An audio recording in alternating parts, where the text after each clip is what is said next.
Welcome to the Saturday live art stream. So glad to have you guys back with me today. We're going to go ahead, waste no time, and we're going to go ahead and get started. So today we're going to be talking about how to draw with markers, right?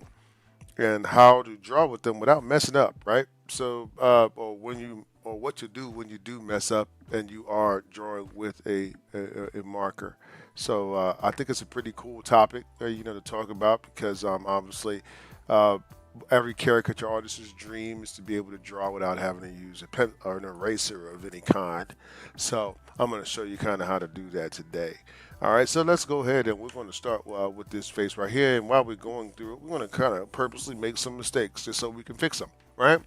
All right, so let's just say I'm going through this picture, right? And all of a sudden, let's say I'm doing my head shape. So I'm doing the upper head shape here. I'm just warming up real quick. And then I'm doing my lower head shape, okay? And then somewhere over here, let me see. Let's see, I got my ear shape. And then maybe over here, let's just say I accidentally, I'm sitting there and I make a line like something like this. Oh, somebody hit my arm and I did something like that, or they hit my arm and something like that happened, right? Okay. So now you're sitting here with this heck of a pickle, and you're like, well, what do I do? How do I fix that, right? So then you have to start thinking about, okay, how can I fix this mistake based off of what's already on this paper? Okay, if I don't want to start over. So well, the first thing I don't do is I don't panic. First thing I do is I'll be like, okay, I might even go ahead and I'm gonna do something circular and hardish up here, and then something circle back here, and then maybe I'll just put some hair here. Okay, and then I'm gonna try to figure out. The whole time I'm thinking, well, what am I gonna do with this line? You know what I mean? So I come over here and I got these high arcing eyebrow shapes, right? And I'm not letting them really bother me. Okay, I'm not letting them really bother me. I'm just going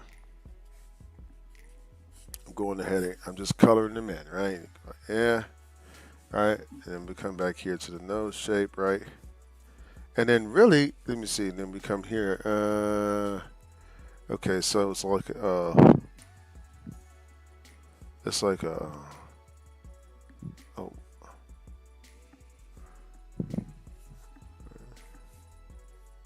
yeah, something like that. Okay, so we'll just do like this. Okay, and then we just kind of put the eyelashes in. Okay. Now what do we do with this line here? Okay. So what I might do with that line, because nobody knows what I did, right? Nobody knows, right? It could be something. I can make it into something that has to do with the picture. Um, I can do it like I could be like, okay, you're. Let me see. What else can I think of? Something about this makes me think of like blowing hair. So I'm blowing. So our hair is kind of blowing the wind, right? And so now I'm thinking of maybe adding some wind or something, make it even more bolder through the situation. You get what I'm saying? And then you might put a tree over here or something. You get what I'm saying? You start thinking of ways to make what you did kind of go with what you're trying to do. You get what I'm saying? So here we just created, we'll put some little leaves, right? In a windy situation. A lot of times what you see or what looks like a perfect drawing, let's say this ear shape is down here, right?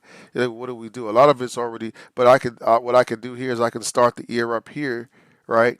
And then bring it down here. So that kind of kills some of the gap in between the two ear shapes. You get what I'm saying? So all of that stuff is what happens as you're drawing your caricature. You're sitting and you're thinking, well, you know, I messed up. I made this line through the paper, and then what can I do with that mess up? Okay, that's what drawing with markers is. Drawing with markers is not necessarily that you get the situation right every time, but what it is that you're you're learning to think on the fly, and that's what drawing caricatures are. It is a lesson basically in how to think uh, and be responsive at the same time. You know what I mean? Not just, what is this? Is this one? Is this green? This is green. Let me see here. Browser. I took him out to the car the other day. Let me see what I got in here. Hold on. No, this is a little black. Okay, so anyway, and that's how I would do this one here. Let's use a little black here.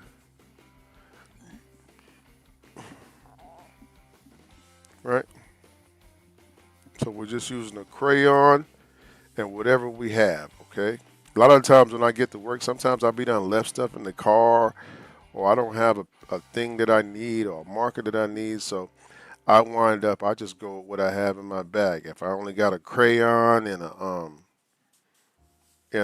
see here we're doing some wind. See the wind coming around, right? Just got some good old wind coming back here, right? Some nice trees, right? Here we go, just like that, okay? All right, cool, cool, cool. All right, so let's go to our next picture, okay? Today what we're talking about is how to learn how to draw with markers. You know, what do you do when you mess up? What do you do when you mess up, okay? All right, so let's see here. This is creativity. This is where creativity comes from. Creativity is what you do with what you have. Creativity is not what you do with what. If you have everything at your disposal, that's not being creative. That's kind of why I like ChatGPT. I like AI and all that, but I don't believe in people letting it be their brain. You get what I'm saying? So you can help you put an idea down, but it doesn't mean that you shouldn't use your brain to say, okay, and then eventually allow it to help you to mold the way you think about things, but don't rely on it to go make the answer for you every time. Because then, if the brain is a muscle, and if you don't use it, you're gonna lose it. Okay, so let's go here. We'll go to some of my other subjects here. All right, so we'll just try her face. And again, we're just going to put our paper aside, and we're practicing what do we do when we mess up. Right here, we have a bunch of little spots on the paper, all right? So here, let's assume here that let's go ahead and draw our shape first, okay? So what I want to do is I want to think of I'm thinking of a bunch of let me see, a bunch of wildness here in the front, right? This is a bunch of wildness, okay, because this is the front of her hair. That's that wildness that you see. And then behind this wildness, I'm seeing a circle type shape here, right? Okay. And let's say when I get here, okay, let's see what happens here. Let's say accidentally, um, we won't do one in the face, but we'll do, let's just say, what can happen here? Accidentally, somebody bumps my hand. Oh, excuse me. Oh, okay. What do you mean? Then I look at them and, oh my gosh, right? Okay. So now we have mess ups. We have some lines where we messed up. Okay. Or perhaps over here, let's say that let's say I put the neck over here, right? But I really want to move the neck over here. Okay, and all of these things you're saying, well, how the heck can I fix this, right? So now you got to start using this IQ thing. So this is what I'll do, right? What I'll do is I'll go ahead and again, I'm not going to panic. I'm going to keep going with the picture, okay? Okay, and then I got to figure out a way to make this go with my situation, okay? Automatically, right now in my head, what I'm thinking of is to go straight across and just keep going up with it. And maybe if I had a bigger piece of paper, I would be thinking maybe that could be the end of a balloon. I don't know, something like that, right? Maybe we can make them balloons, but we still continue to go with the picture right here. Okay, we got this pointing toward the center line. We got our glasses here. Okay, we got these huge glasses, right? I look at what goes on around the glasses. We got a big space here, so we want to make that space even bigger, right? Okay, and we got these eyes here. I might do like this here. I don't know. Maybe I might, I don't know. Maybe I might do this here. So she's in there. Okay, and then we got her eyebrows here. Okay? So we don't panic because we made a mistake.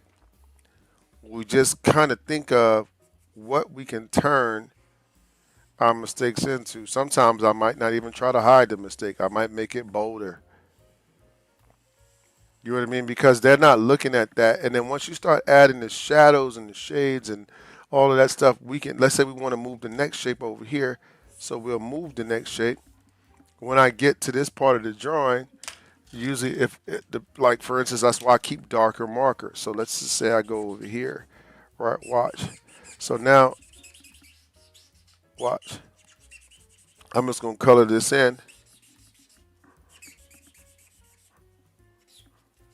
right? Nobody kind of knows what I did. So now I'm starting to play with the contrast, okay? Because I make mistakes on the drawing board all the time, right? But now it's just about how can you get out of it. And sometimes there are mistakes you can't come back from. You know what I mean? It's called the death of the caricature, right? But all of this is going to be the dark stuff of the picture, right? So what I'm doing now is I'm leading your eyes into where I want them to go. So now I've purposely made this into a part of my picture, okay? Like that, okay? And then I could come back, I could shadow things in, right? Whatever I want to do, okay?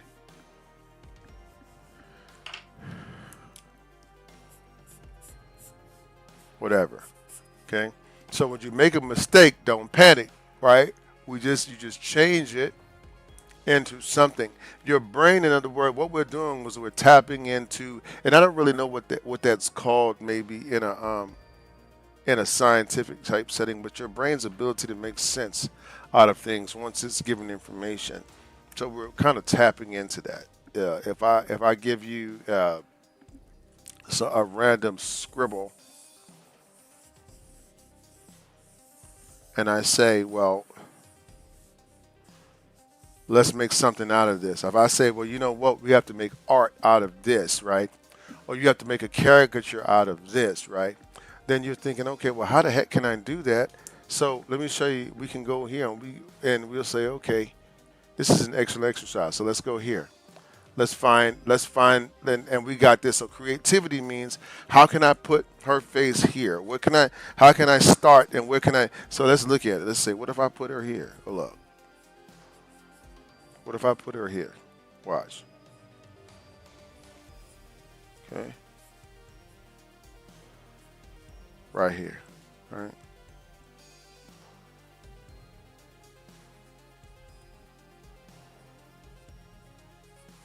Okay.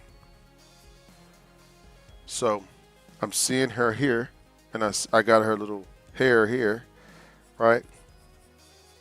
This is creativity. Creativity is to take what you already have, right, and make something that you do not have. Okay? So let's just say this is her little picture. Okay? We're not trying to draw a perfect caricature here today. This is what we're teaching you about creativity. Okay? Might be one picture here. Okay? Then we'll go here and we'll find this guy. What can we put him at in this picture? Okay, I don't know. Let me see. We can find where we want to put him because he has to go here somewhere and he's going that way. So this is what I might do. I might do like this here. Let me see. Let's be creative with it. All right, watch this. All right, I think I see it. Let me see. He's like, how can you, where am I going to go here? Okay, I'm thinking about right here for some reason. Okay, something like this. I see this little nose shape here. Right? And I see how he's kind of looking over here like this, and then I can add his little curls in there. All right, maybe put an ear in there because this is I'm not trying to recreate what another artist did, right? I'm trying to create my own picture. So I'm looking for ways to put this guy in this picture. You get what I'm saying? How can I fit him? That might be his hair up there. Okay, you see? So this might be the second person. Then we come over here. And let's say we want to put her in there. Okay, where can she go? Right? But then we might be like, and sometimes you might be thinking, I don't have to have the whole person. We're just thinking about how we can put her in. So let's just say we put another. Let's say over here. Let me see. Oh, look at that. Let me see. What do we have? What can we do? How can we? All right, this would be that and that. Okay, so I might do something like this just to be funny. I'll build off of this shape here. Okay, and then I'll do like, I'll have her little eyebrows here, right? Because I'm doing like a medley. I might do this, right? So now she got her eyebrow, right? She got her little nose here. Okay.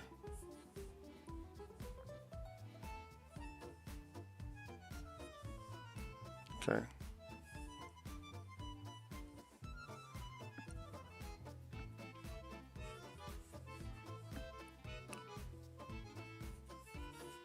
And again, we're trying to figure out how to squeeze pictures in and be creative, even when we have madness going on and making it look like it still goes together. Okay.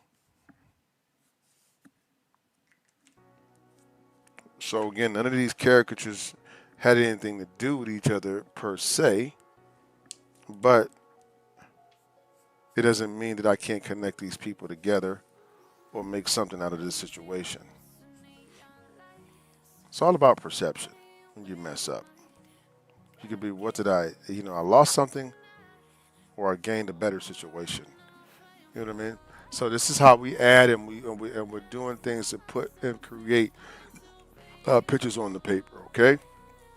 All right, so let's go ahead and go to our next one. So we're just going to draw about 3 or 4 full caricatures, and then, I'm not going to make this a long stream today. What time did we? I think I started right on time. I started right at 9:30, so for sure. Okay. All right, let's go here and go to our next picture. Da da da da da da. Okay, let me see here.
Okay. So that would be how I would draw this picture right here. Drawing with markers a lot of times is just relaxing and keeping it basic and simple. Um, that's really what it is. Okay. Awesome. I'm glad that you like it. Thank you. 666. Thank you. Okay, let me see here. All right, let's go to our next one. So we just kind of speed drawing some caricatures today. We'll just keep going through here. Let's try that guy. Okay. Okay. Again, we're just going to go with our head shape. So I want a small hat.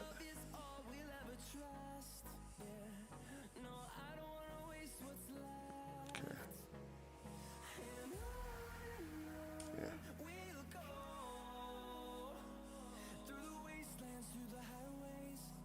I'm looking for the landmarks of the head so I can make sure I get it right.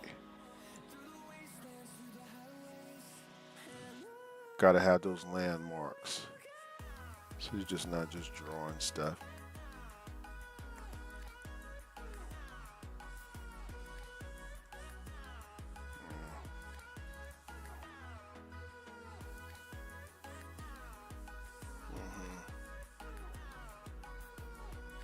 I don't know what I'm doing with this guy. We're gonna try something here. All right.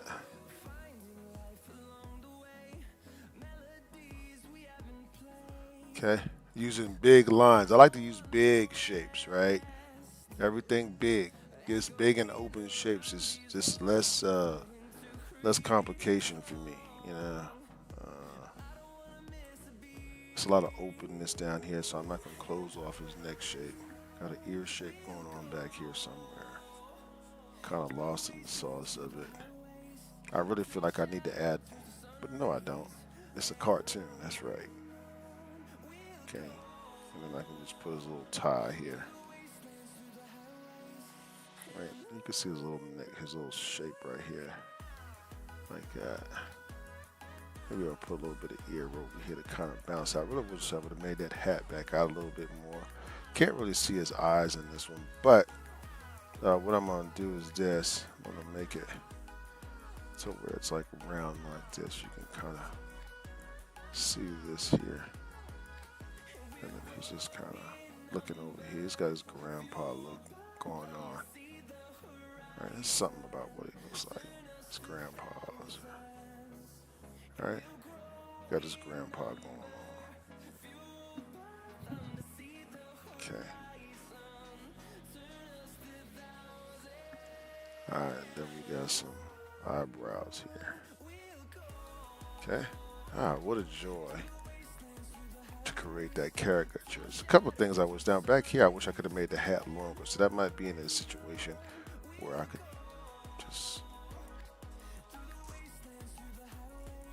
just keep bringing it back, right? And then what I'll do here is I'll just cross hatch the back of it. Nobody knows what I did.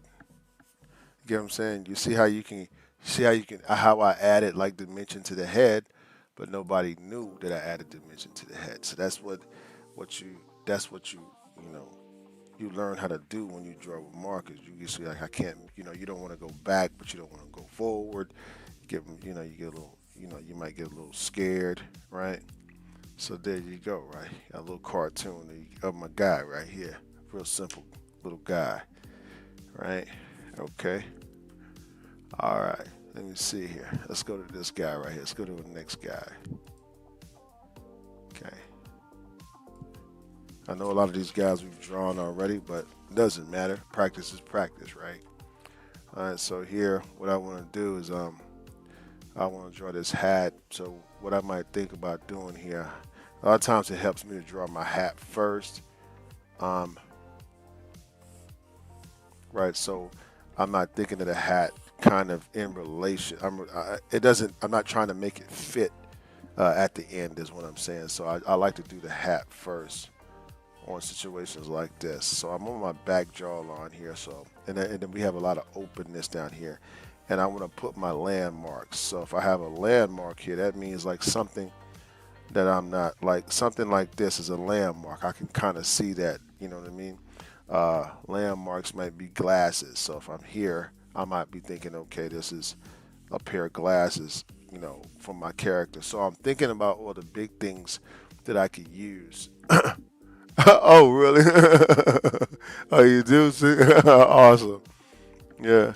So you know, I'm thinking about all the big things that I could use here. This right here. I could use this here. You know what I mean? So and then I start kind of connecting the dots between situations. You know what I mean? If I got my eyes here, if I'm unsure, I might look at where my eyes are looking first. So I'm not scared to put that there first because I don't. All I have to do then is just kind of, you know, it's easier for me to draw around the eye, right, and leave things, you know, and build toward it. You get what I'm saying? Now we see the drop here, right? All of these things are happening once we look at our different landmarks. So when you're drawing with markers, you definitely want to look at your landmarks so that you'll know where things go in relation to other things. You know what I mean? This might be the bottom lip. That one's the most prominent to me. This is a little smaller, so I might just draw a small lip. So you got to have a sense of what's bigger, what needs to be smaller. You know, all that stuff counts in this type of drawing. And then you just back here we can, you know, we'll add our next shape, and then we'll come across from here down, right? And we can add our wrinkled neck, whatever we want to do, right? Okay.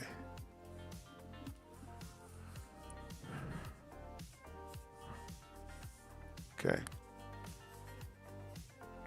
Again, just a real simple. You're just keeping it simple, flowing with the drawing. What am I doing? What am I thinking about? How am I getting to the final result of my drawing?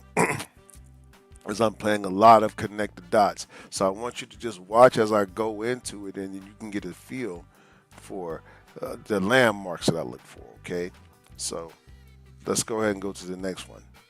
You guys can screenshot that if you want. I'll cut this into little pieces. I've been doing that with my latest videos, but being a full-time dad and the content creation thing is very time demanding. But I get it done some kind of way.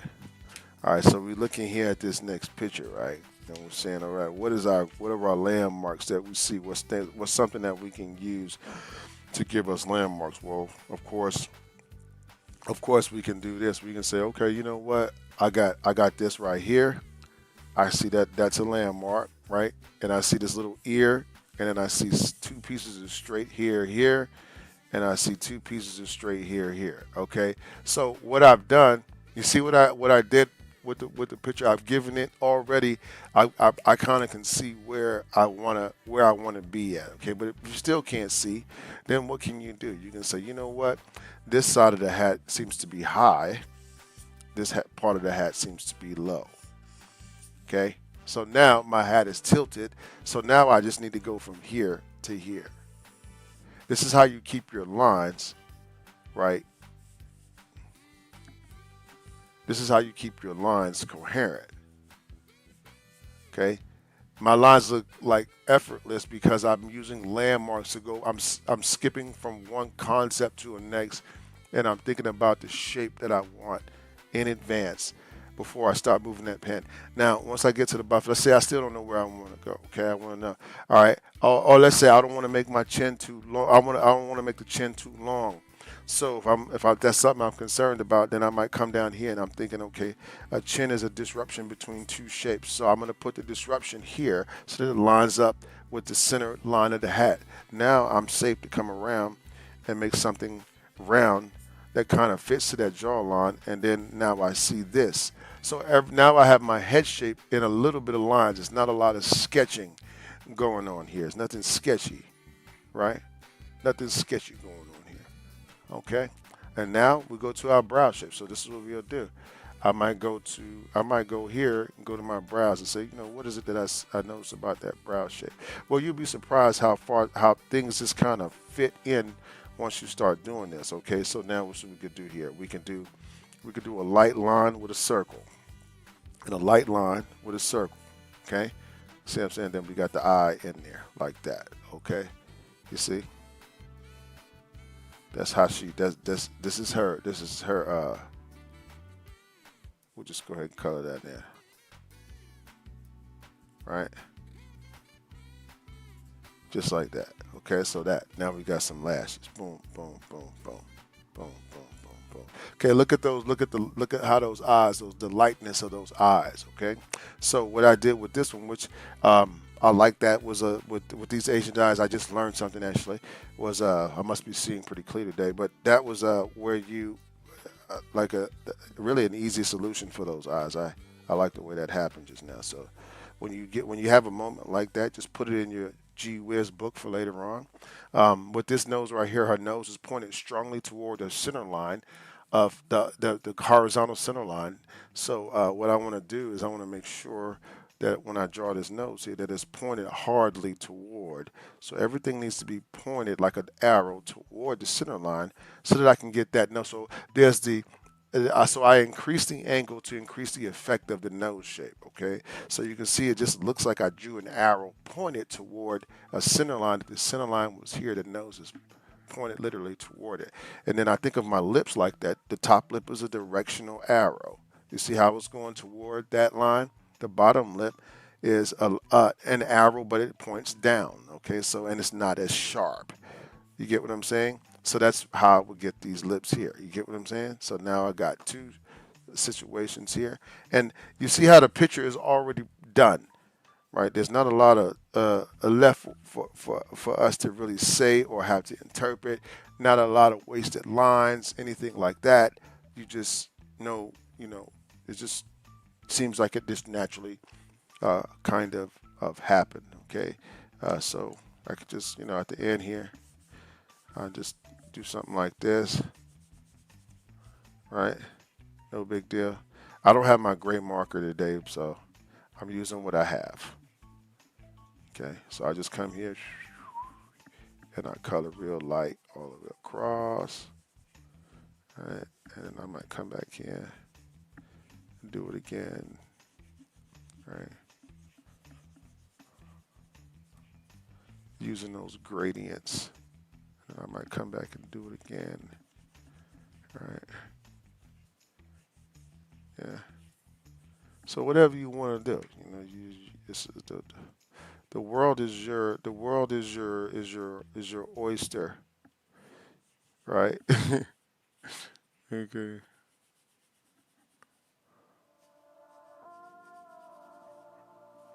Right. Something like that. Okay. So very simple, very simple. Okay, guys. All right, let's go to our next one. Let's not waste any time. Okay. Drawing with markers. Markers, landmarks. They have marks, landmarks. So you want landmarks. You want to put landmarks, right? And pretty much drawing with a caricature, with drawing with, and is like if you think of all these little dots here as things connecting. That's how you draw with markers. Okay. You always think like this. You think, okay, I'm drawing to here, then I'm drawing to here, then I'm drawing to here, then I'm drawing to here, then I'm drawing to here, then here, here, here. You get what I'm saying? This is what drawing with markers is. So when you think of the face, you have to think like that. So when I'm drawing a shirt, if I don't know how to draw a shirt or whatever, I know what it's basically shaped like. I can put dots to represent that. You know what I'm saying? Literally on my paper, before I even start drawing the drawing, I can use these dots to help me, to give me orientation about what I'm doing. Okay? All right, so let's go to our next picture. Boom, boom, boom. Okay, let's try this guy right here. Okay? All right. So with this guy right here, couple of things I want to point out that I want in this picture, okay? So let me show you what I mean when I say landmarks. You guys, so so that you don't approach the picture the same way every time. It's funner this way, okay? So watch this. I got a landmark. So I got a little piece of hair here. Watch this, and this is powerful. Look, I got a little piece of hair here, and it's the same concept as this is. So it's really the two sides of the hair. What do I see over here? Well, I see a chin shape, and I don't know, and then maybe I see an ear shape over here, and then maybe I got this shape out here, okay? And maybe I got a little flat piece here up top, okay? So what I'm doing here is I see how the head is balanced out now, okay? I can see this is the top of the little hairs here. This is the top of the little hairs here, right? And then here, I can see this is where it's coming down here. Here I can connect here, right? Here is my cheek shape. I need to come up here and come down with this eyebrow. And then this needs to be here, right? This is a round shape, kind of going into this, right? Kind of pointy at the top, but that's funny, right? And then what am I doing here? Okay, look at this other line right here. Okay, I see a shape here. Okay, I'm looking at this line in relation to this eyebrow shape. You get what I'm saying? And then I come over here and I'll add my nose shape. Okay, I can see where the nose is going in relation to that line. You know what I'm saying? What is going on over here? Well, I got a lip that's kind of poking out. Okay, so this is what I want, right? I got a part of a lip over here that's kind of poking out. Okay, so what do I want? I got to connect these two together, right? And then it gives me a dimensional line to be able to draw things from it. Okay? And then you got your eye shapes, right? So you got your roundness, right?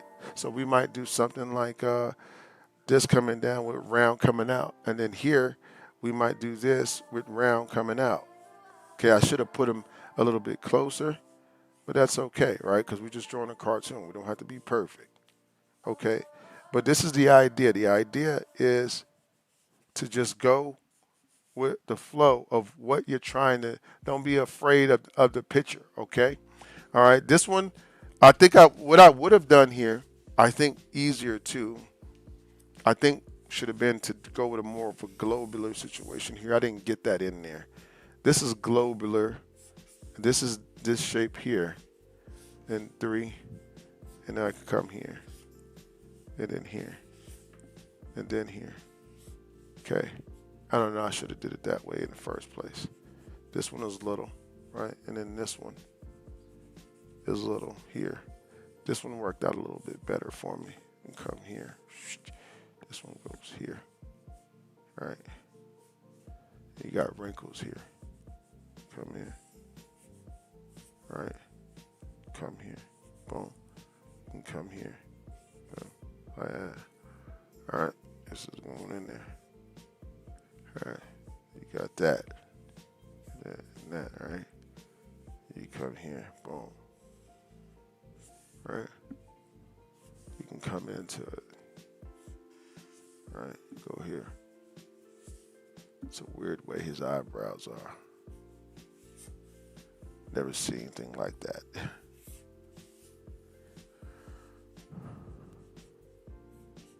Okay, then we want to make these in closer. And that's why. See, I had to move them in some. Okay. And then this is like that. Then you come over here. Boom. Boom. All right. Something like that. Okay, there we go.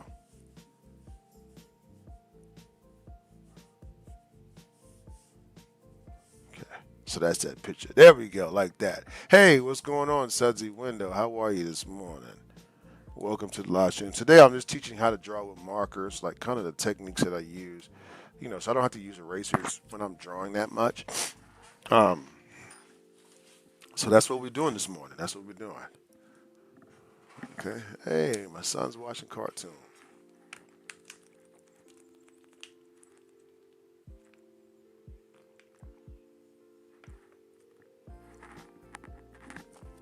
Oh man, guys, give me a sec. I need to go get some more water. That was so refreshing. Oh, thank you so much for tips. Real quick, guys. I want to go ahead and give you guys a little bit of information. Okay. Um,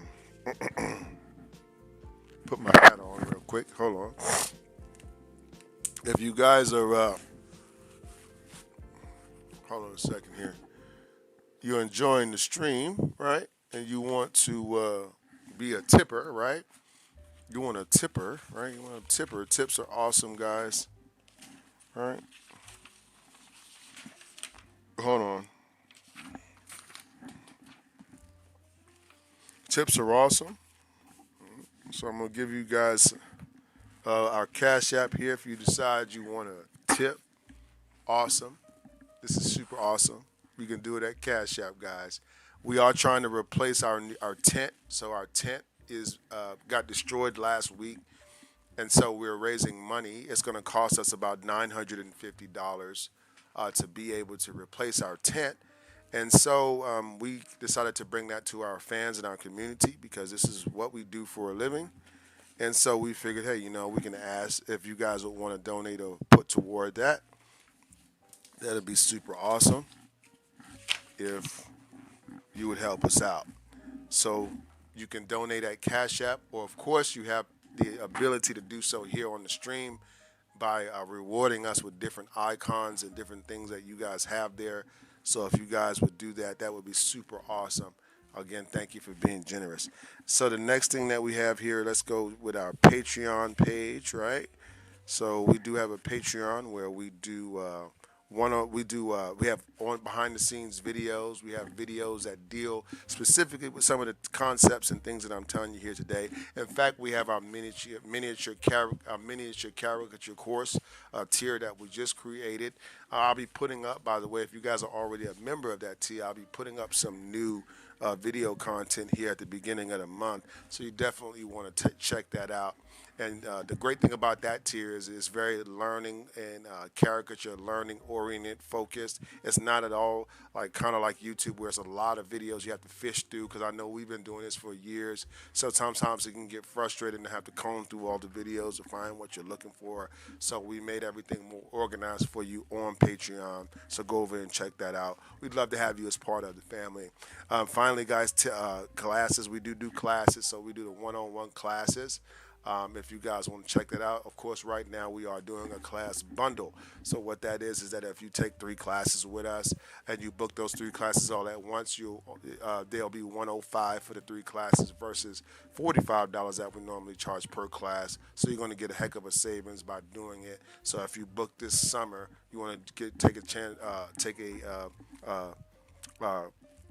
chance on yourself, reinventing yourself this summer, and you want to learn caricatures because you want to do it as a side thing or maybe a full time thing because you're trying to find out what you can do with your artwork, then this is what you want to do, guys. Definitely the summer sale is going to be is available to you. So go ahead and sign up now. Thank you so much, guys. So I'm gonna go back to our live right here, and then we're going to jump back into our lessons. Okay.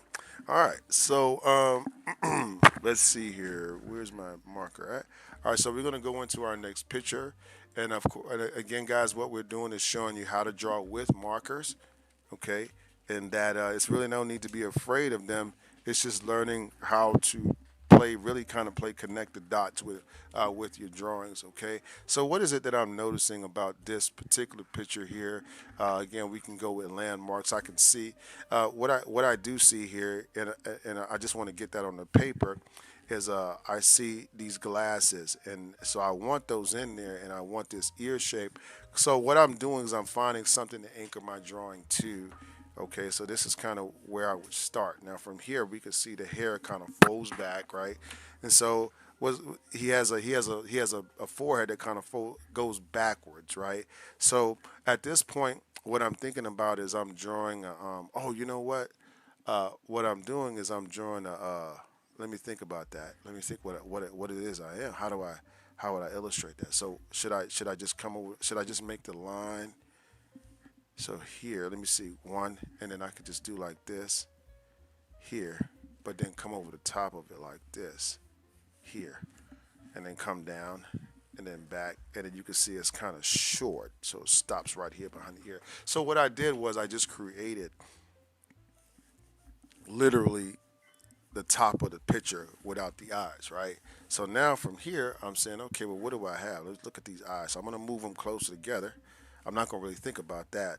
And then I want my eyeball to be kind of, so I'm gonna put eyeballs kind of sticking out from underneath here, and make him look over here at where he wants to go. Okay, so I'm designing that caricature like this. Okay, I'm putting little, I'm putting a lot of expression and emotion in his eyes. Okay, nothing worse than a flat caricature. Okay, so you have to be thinking about how lines go in front of things and how lines go behind things. Okay, this is like a little bit of a puffiness around the outside of his eye. This is we got this little shape here. That's you know what is this? What's going on with this shape? It's kind of bending in underneath this. It's kind of looking around, trying to find something. Then we got like a little nose shape here, right? So we got that part. Okay, cool. And now what do we have here? Let's see what we don't want to make it. We want an open concept at the neck, right? So we don't want to give him a defined jawline here. We want to find out first of all where is his chin going to go. So if I'm looking at the center line, right of the head, it's going and it's going to go right about here.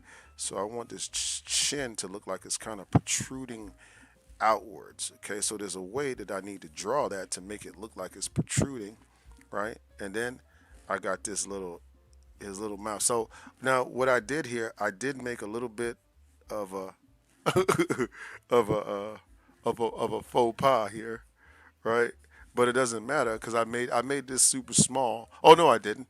Okay, here we go. So we'll go around here, light line, and then we're going to melt into the chin shape, and we're going to kind of come around, and we're kind of going into a neck shape, right? So we're not going to go all the way. You see how this is a kind of an open concept for this picture, right? So it grabs that.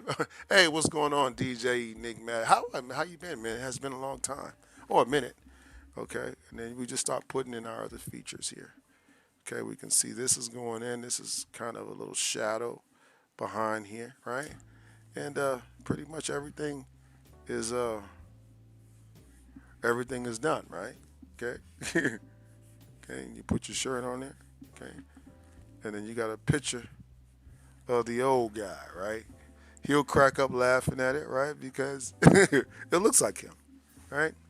But you understand, you can't be afraid of the marker. Where I messed up at was, I think here, I think I could have put a little bit more space in between here and here. But that's just something, again, that is so negligible that, I'm not going to really even worry about that. Okay? Hey, thank you, DJ. I appreciate you for the tip today, man. Thank you. Ooh, I got a tip today, man. Thank you for that $5, man. Appreciate you. Okay. Appreciate it, guys. Appreciate it. All right, let me see here. Oh, wait. Okay, hold on. Working on animation, bringing caricatures to life. Yes, yes. I like this. Okay. All right, let me see here. Yeah, it all starts with your expression, Sadi.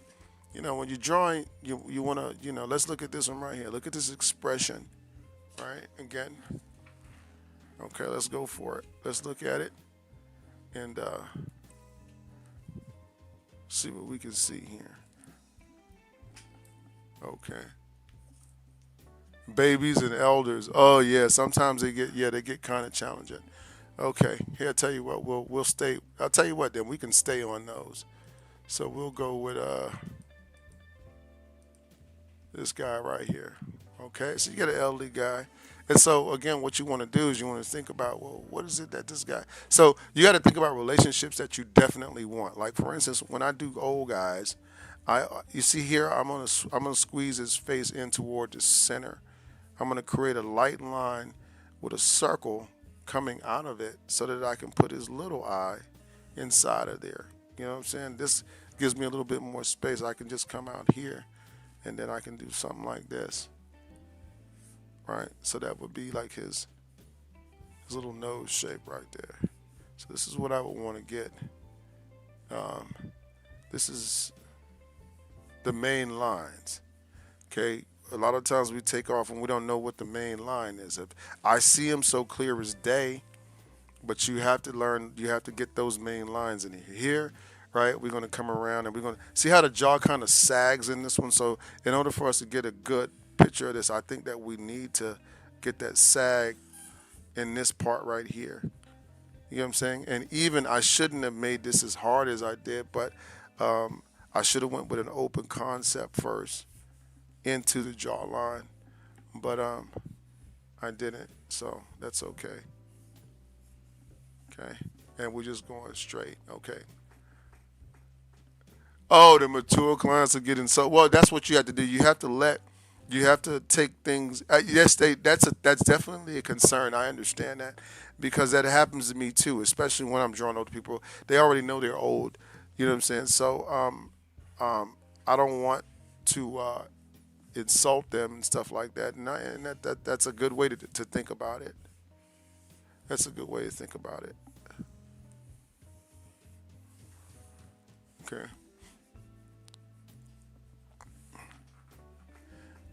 So this one came out pretty good, except for this. I didn't like this part right here. I think that when we got to that part, again, that open concept is so important. In fact, we can just trace back over where we were. So the shape of the head is, to me, is really kind of.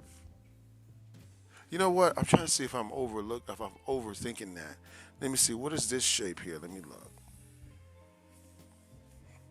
Let me see. Let me see something.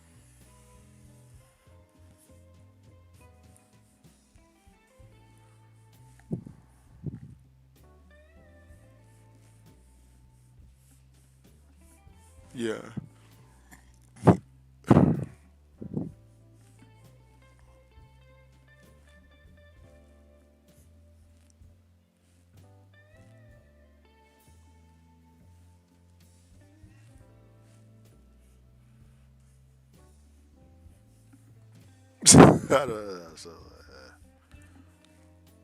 I think I needed to go like lighter on the lines here.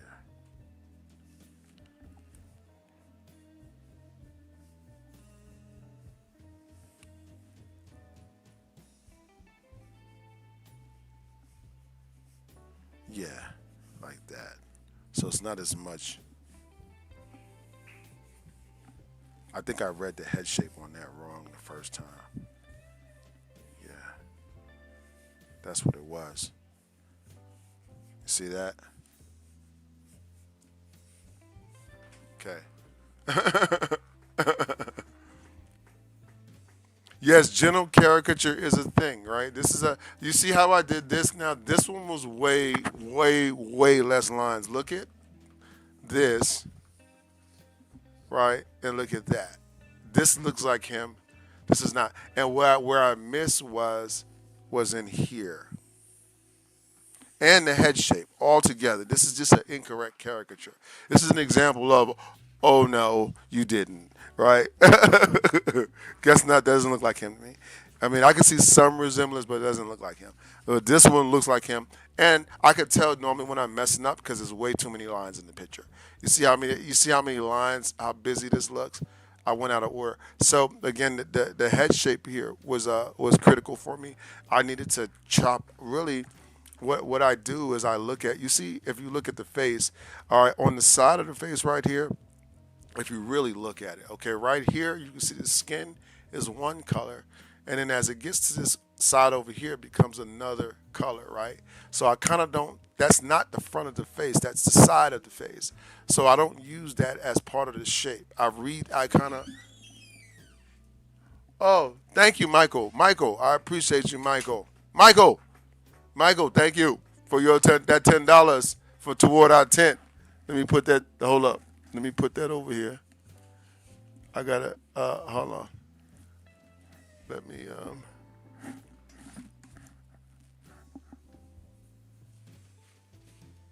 Hold on.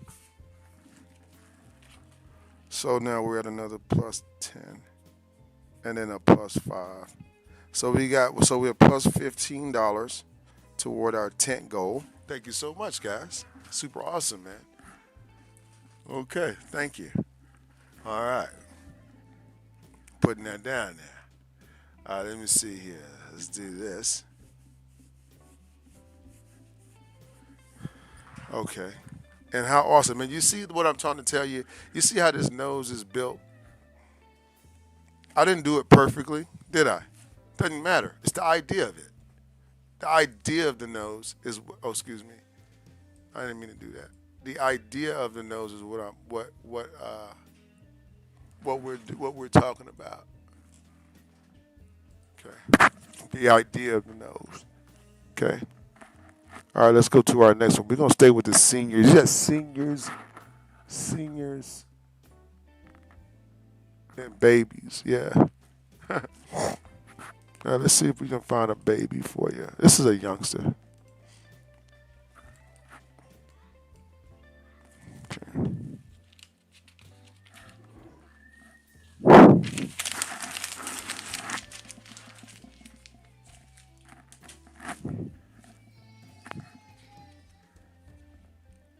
All right, here we go. Hey, thank you, Wendell. I appreciate you. Thank you. God bless. Thank you so much for your tip today. So now we got $5 more toward our tent goal. So we got a 10 or 5. So we're $20. $20 so far today. Thank you so much, guys. I appreciate it. Okay. How do you eat a whale, right? One piece at a time, right? All right, let me see here, guys. So let's go here, and we're going to show you how we'll do this. So with this one, what we want to do is we want to what with children with caricature. It's all about spacing.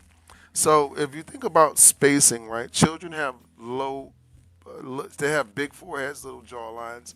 So what I generally do is think if she has a round forehead, and if she has and then I think of that as the forehead, and then I think, okay, this is a jawline.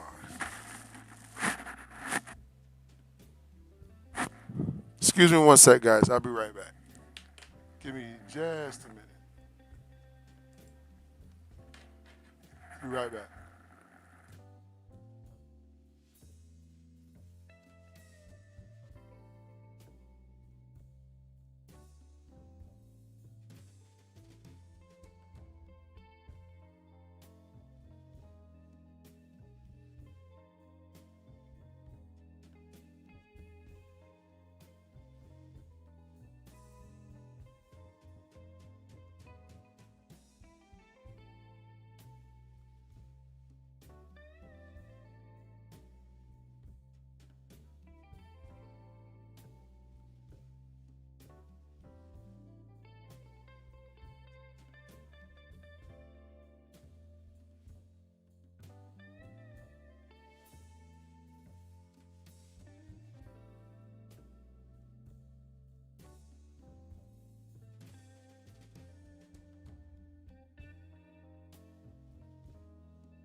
Okay, guys, sorry about that. I had to handle something real quick. Okay, so let's look at this real quick here. Oh, doing a podcast cartoon. Oh, okay. So here we go. Here we go. Here we go. So now, once I have that, I already know. I already know that this has been allocated for my upper head and lower head. Okay. I'm no longer at this point trying to make everything fit like the picture. I know this is her hair on her forehead right here, and then I begin placing shapes around that situation. Okay, looking at the hair, her hair is pretty much like a little. It looks like a Christmas tree almost. So it's going to fan out to where to the very edges of the paper and all that. I'm not going to get into all that, but it kind of fans out like this. Okay, then you can add your depth here. Okay, as far as your center line, with her nose is kind of straight, so she doesn't have a lot of nose pointing forward. So what I'll do, I mean pointing upwards. So I'll just kind of make it kind of a straight on view. I can see where the glasses go right to the center line, and then I just come with my glasses here, and then I start putting my forehead eyes right, and then I just do a easy smile. Okay, I want to keep all my shapes simple and small teeth.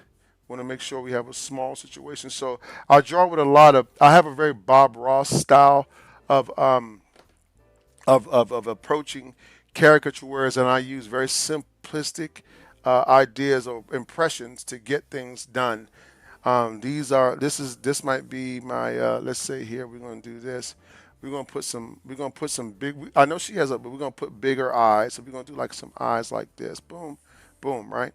And then once I do the eyes, I'll just come here and come across the top of that line to bring a little bit of smile into the character because we don't want no flat eyes, right? So we'll just do something like this where the eyes don't look so flat. You know what I mean? Then we just add our little eyelashes here.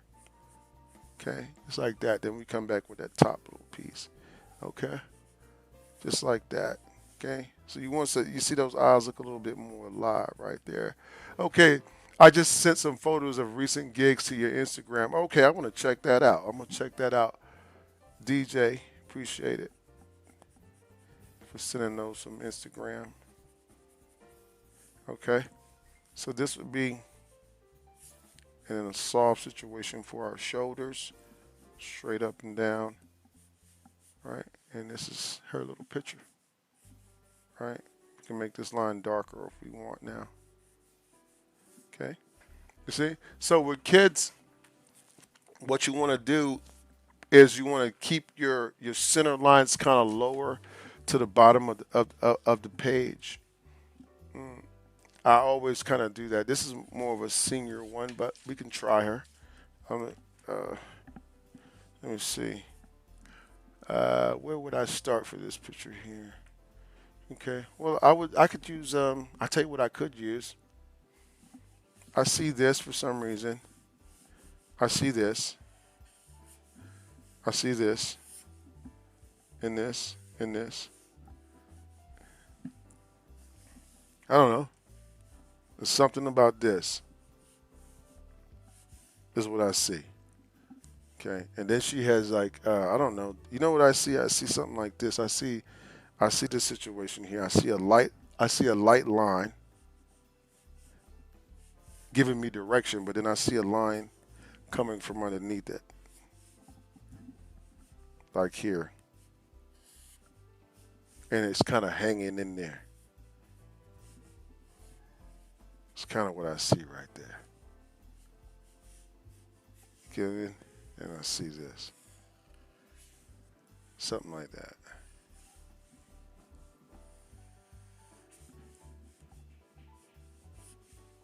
Again, if you mess up, don't worry about it. Just go, just keep going. Because sometimes it's just that you didn't mess up. It's just that you just think you did. You know what I mean?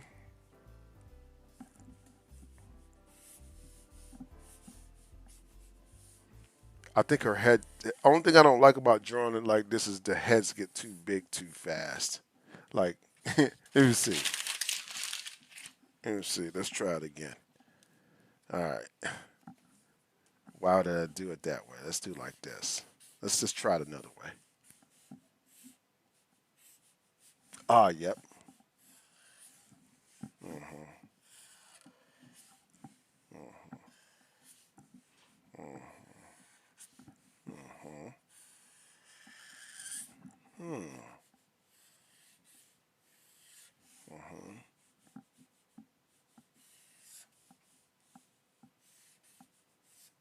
Mm-hmm. Mm-hmm. Mm-hmm. Mm-hmm.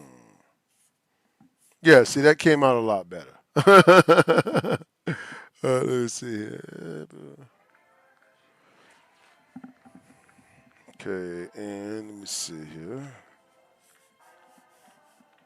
Hmm, let me see. What if I do this?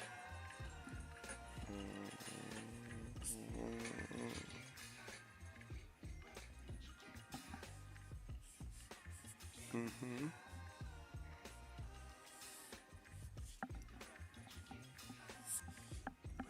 There we go. Interesting. That interesting enough. That's not what I was seeing.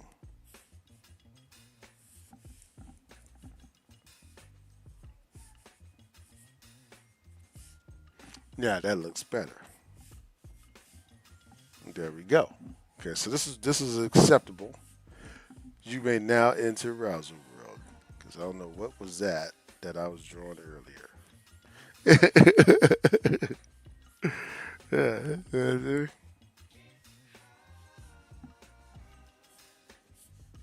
Okay, and that one came out okay. And sometimes it's the picture. You know what I mean? Sometimes it's just a picture. Right. I'm very careful with adding age lines and stuff first and basing the picture off of that.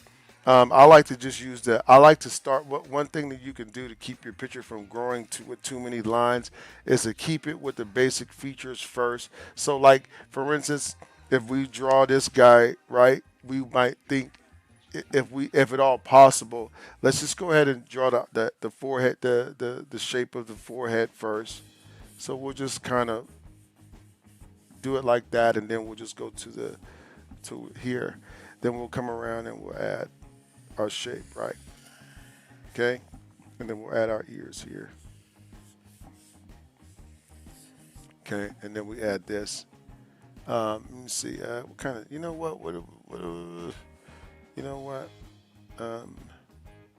Um, you know what? No, this is what I'm doing. I'm gonna do a little bit of a curve, straight up and down, and then I want it to kind of stay squared and round across the top, like that, right? Okay, you got your little hairs there. Okay, now we're gonna do. So we want to stay with our features, like so. These are the basic features: the eyebrows, two eyebrows.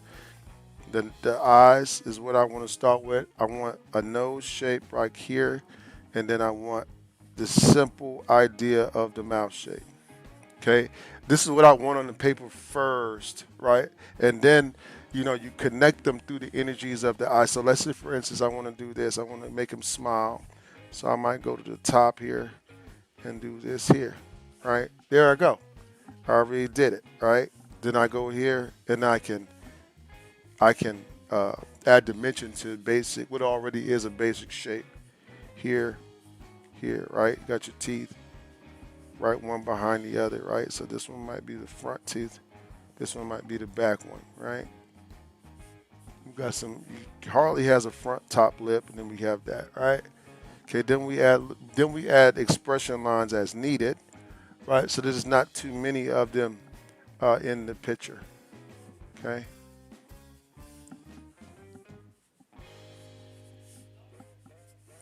So I stick when I draw, especially if I'm drawing for speed or anything like that. I always want to draw Stick to the basic shapes. If you were for my last stream, I like to refer to certain shapes as the God shapes.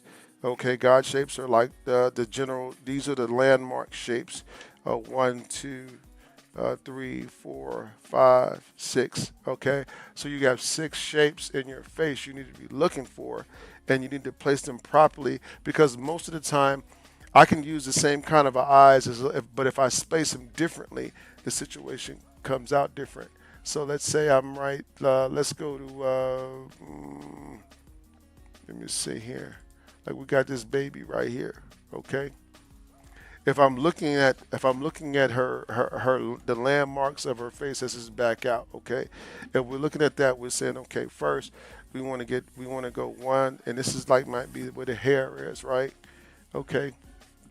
And then what I'm doing is I'm coming down and I'm building this shape here.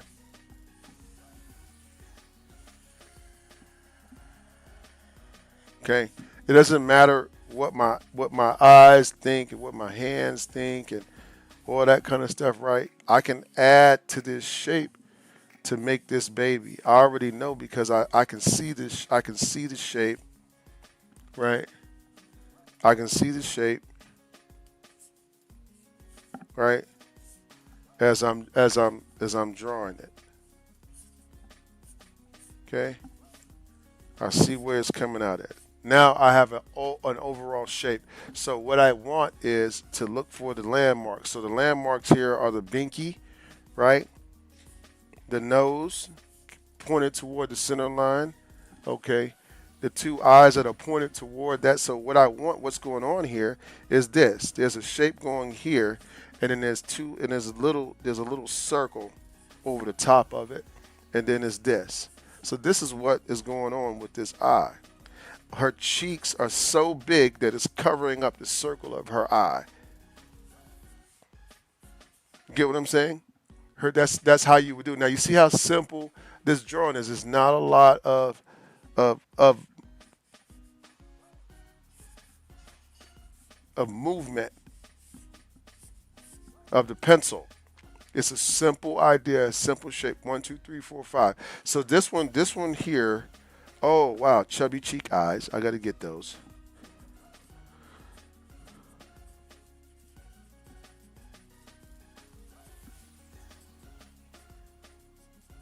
Okay, and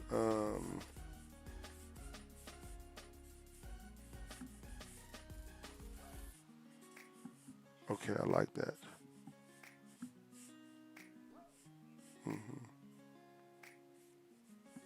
Yep, just like that. I like it.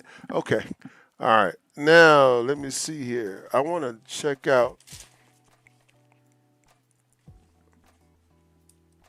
One second.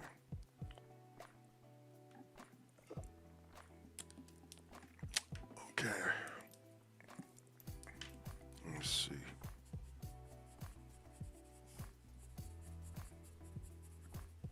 Okay. So this is again how do I use a marker? How do I use my marker without having without messing up a great deal? It's because I try to keep it simple as possible. Simple simplicity kills with caricatures. All right, you don't need to do all that stuff you see other caricatures do.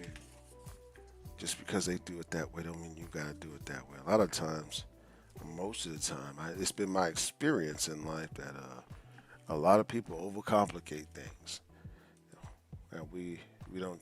And the role model that we're choosing might not necessarily be the best one. What is this shape here? Wow, look at those big old. So let me see. We got an arrow. Let's see. We got a big arrow, little arrow, dull arrow. Wow. You know what I'm thinking? Let's see. Let me see something. Superman. Let's see.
Hmm.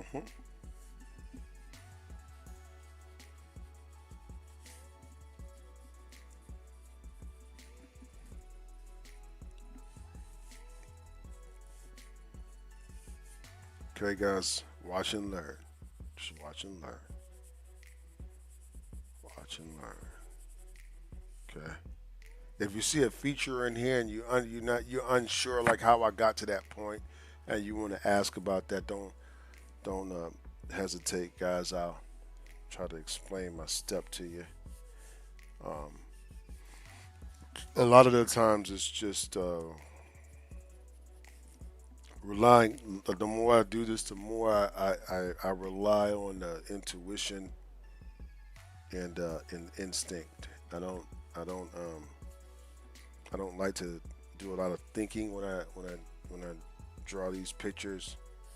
Um, that's going that's going to get you in trouble. A lot of over analyzing will get you in trouble with this type of drawing. So just again, keep it simple, and you'll be fine. You know what I mean? Just keep it simple. All right. If you mess up, or if it's not the best caricature that day, sometimes you're gonna be drawing and you're not gonna feel like you're doing your best work. Sometimes that happens, and you got to be okay with that. Let's see what kind of head shape I see here. Um, you know what? At the end of the day, I wonder if I went like, if I said like, oh, you know what? At the end of the day, if I went round, let's say I went round, and then on the round shape, I said like this, round.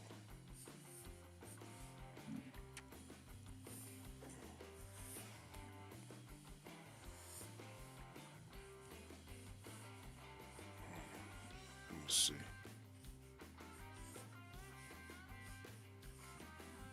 Let's see.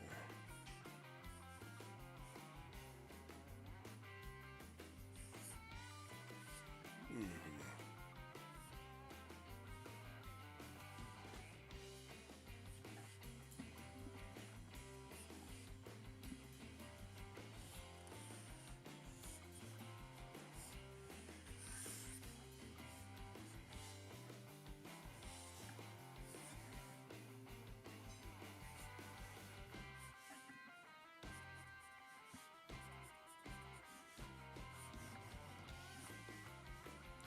Yeah, with the purple.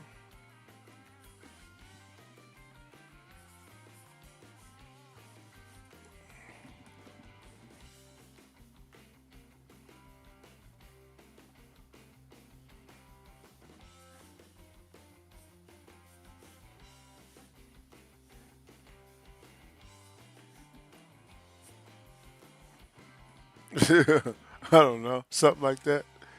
Okay.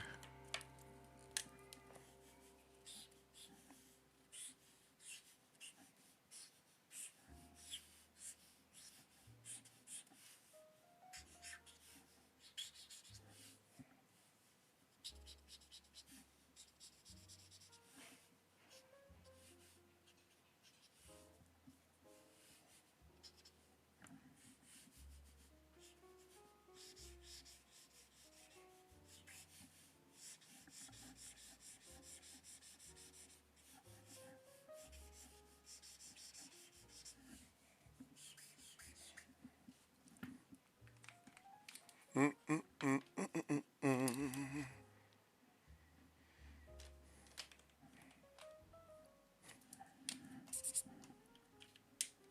Green. Okay.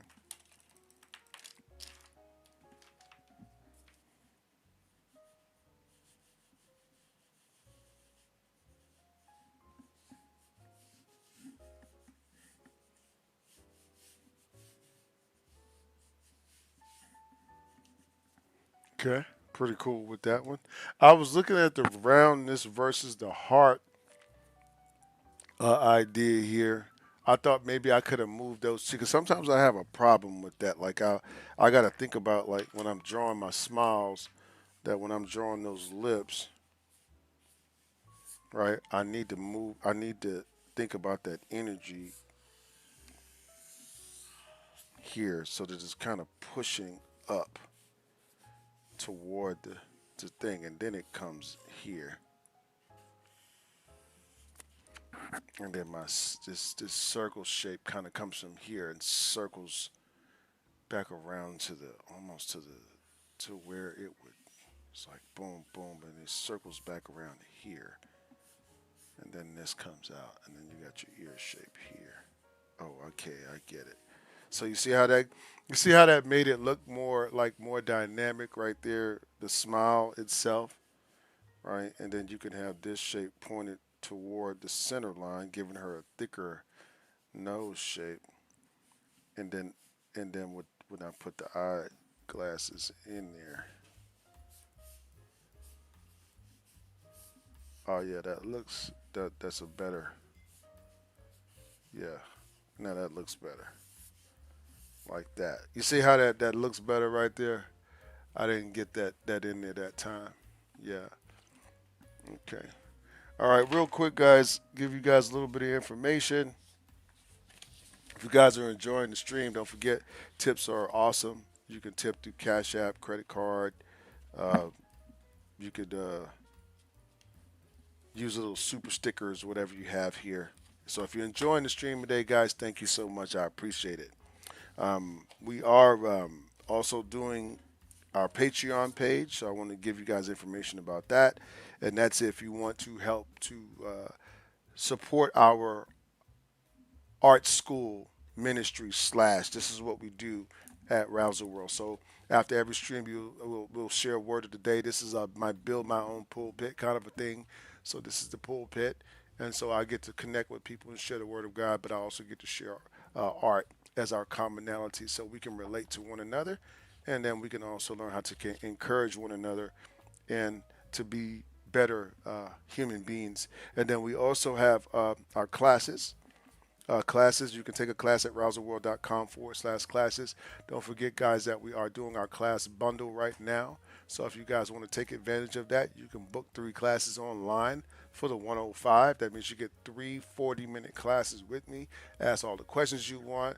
I'll take you. I can either go through it where we can spot train, or we can do where you go through an entire course. It's really kind of up to how you want to do it. But you guys definitely want to check it out. It's a real savings, and then it'll give you a chance to reinvent yourself for the summer, right? Okay. Yeah, this is the Cash App is actually on the screen real quick. Hold on one sec. I'll put it here. All right. So here, guys, we're going to also we have our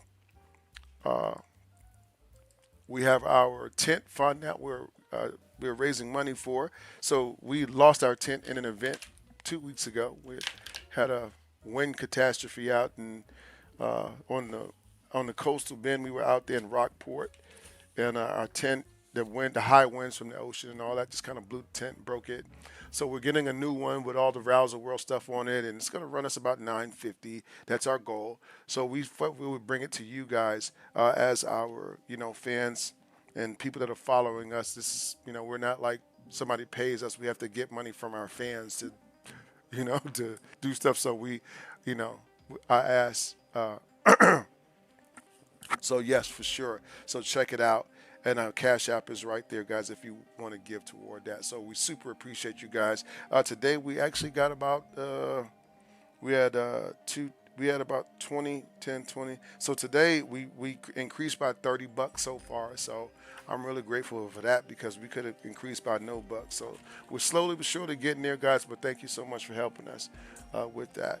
Okay, let me see here. Let's get this out the way. Let me see. Do you do a paid review or suggestions review? What does that mean? I'm not sure.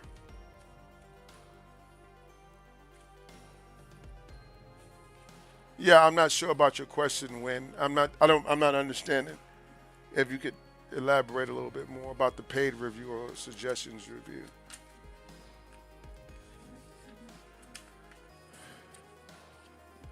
But if you're asking if you can you can actually upload your or send your work to me, and then I can review the work like while we're here. In fact, I'm about to do that with.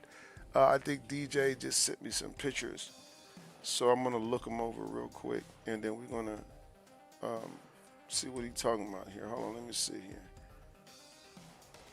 So let me close all of these here, and let's go to.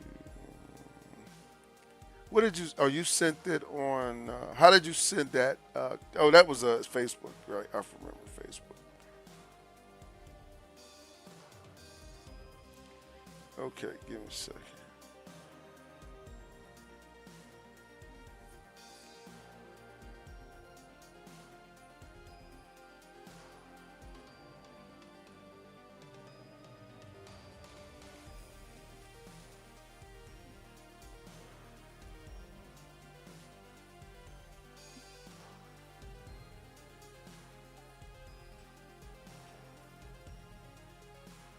Okay, guys, I think I got it coming up here. Okay, cool, cool, cool. Okay, here we go.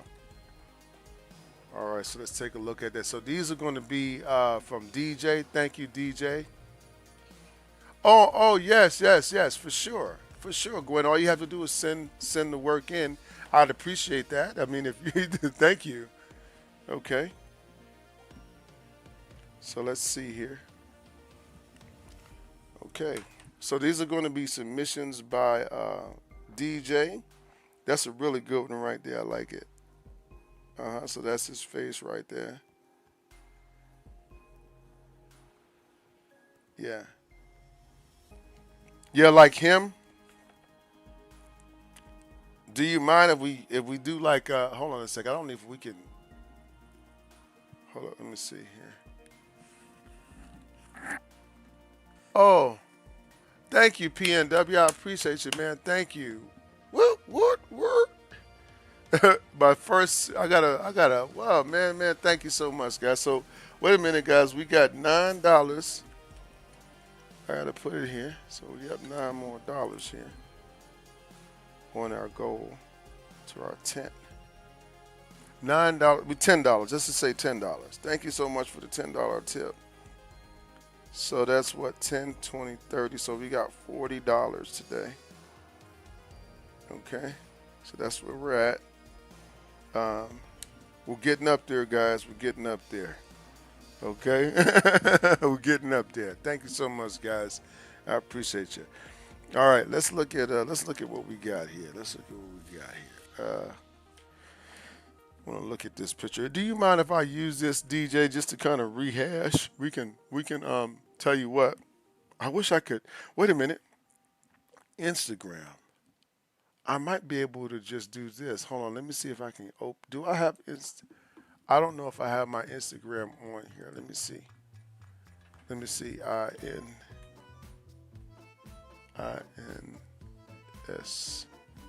Instagram.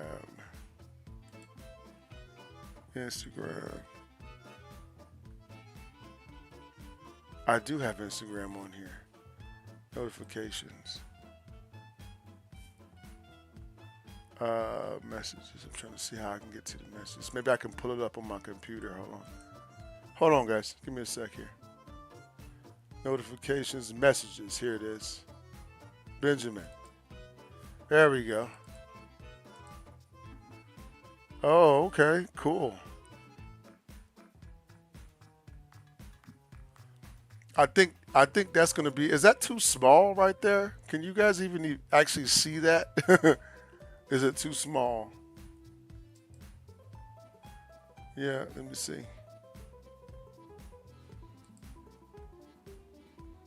All right, I think I'm gonna use this one here. Okay, cool. All right, so this is the one. This is the one that he you did with this guy. So what I'm gonna do is I'm gonna turn down my screen brightness some so we can see.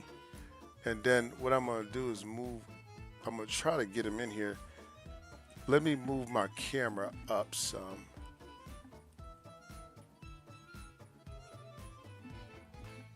Like that. And then we'll just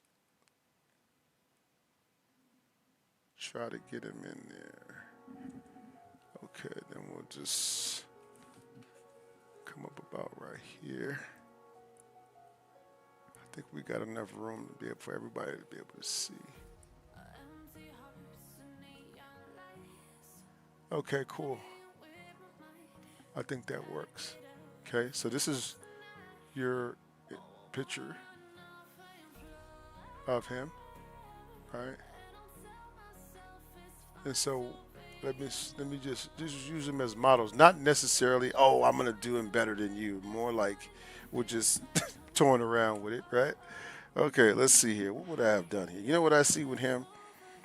With this guy again, remember these pictures here is real important, Benjamin, that you go that you move the eyes closer. So watch this. When you move the eyes closer, it makes you watch. You got your eyes, and then you got this coming out. Okay, so what it does, it creates hold on. Is this the marker that I had? This one seems to be running out of ink. Um,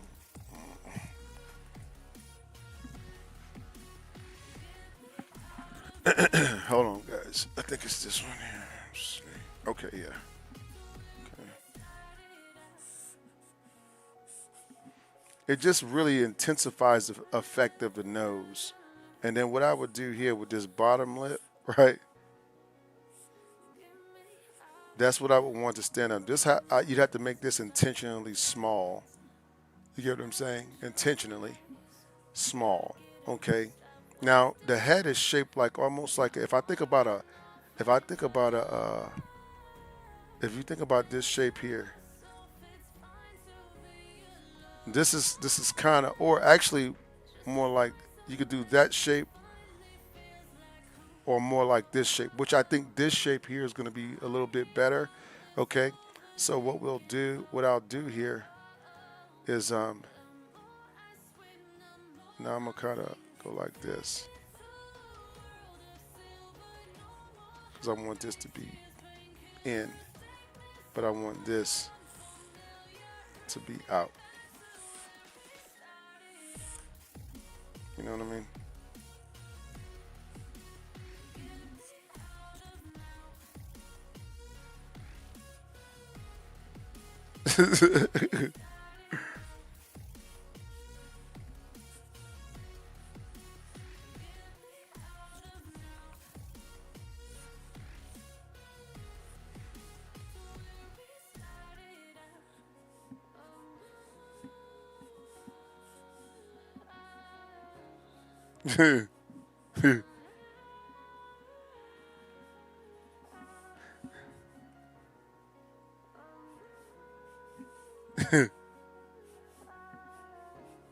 I was just doing something funny with him, right? Yeah, but that was a pretty cool one, man. I like the way you did him too. So yeah, let's show yours again. Okay, but yeah, like I said, you see how that moving those eyes together really, really, really changes the dynamic of things when you start doing them. When you start doing it that way. So change that when you do it. Change that dynamic. Make it look. Your picture needs to translate from a distance. So you see how I can hardly even see his features right here. I can hardly even see his face.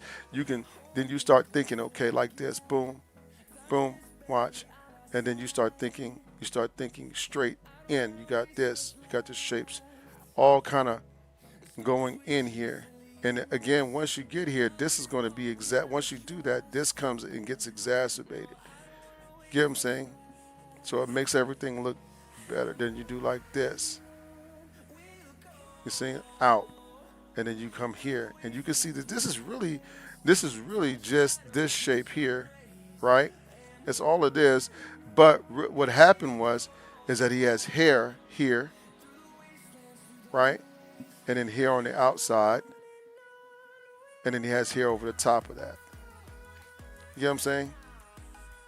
That's all that's happening. Okay.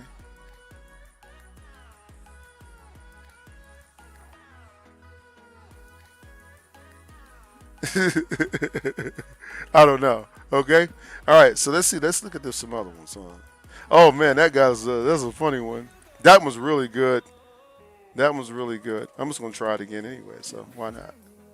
You turn up my brightness. Okay. So let me see here. I would try this one. This is what I would do. I would draw me a. I draw this shape here first. This is what I would draw first. That's what I would draw if I was that. And then I just go here and here. Let me see. I need this. I need this in my life right here. In relation. Boom. Boom. Right here. Boom. Boom. Right. And I need this here. So we want to go like this. This. This. This. This. Alright. That. And then we got that. This is coming around. You got this round shape here. It's coming around like this. Like that. That's what I'm seeing. Okay? It's like that. Okay? And we see here. I might do something like this here. Something round.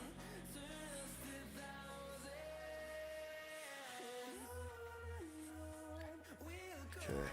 Yeah. Then watch as I draw these shapes here. Alright, so this is coming up. And then it's like this here. Yeah, like that.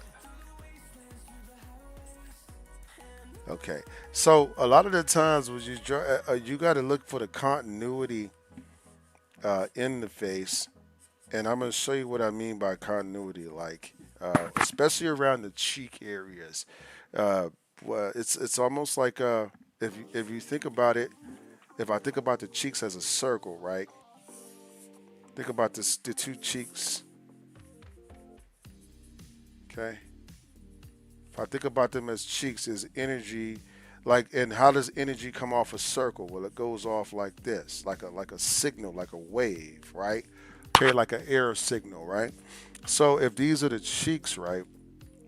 All right, here is the air wave. Okay, this is the bottom.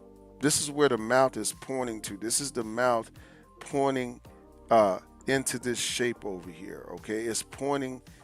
When I draw this line, I'm pointing at the circle around the mouth. You get what I'm saying? So I'm trying to make it so that here is the circle of the mouth, right? It's pointing to the circle. You get what I'm saying? It's pointing to the, and this is the top circle that I would draw. So this is what you're seeing. This is what you're seeing right here, the outside of that circle. You see what I'm saying? So I'm pointing it. So when I draw a picture, right, I want to be thinking this. You get what I'm saying? When I'm at, and then I want to be thinking about the eyes. If I'm smiling, the circle also encompasses the eyes. So if you look here, you'll see how I did this line. So on top of the eye really is this here. The cheek and the eye are kind of combining to make a smile, and that's what gives your eyes that, like, that real twinkly, smiley look when you start drawing caricatures. You get what I'm saying? So you have to remember this rule when you're drawing the picture, because if you don't, then your face doesn't have any continuity. You know what I'm saying? You see how this is pointing up toward the top of that circle? Then the circle is coming around. Look at this. I'm going to draw this circle. Watch.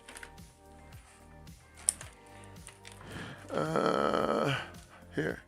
Red.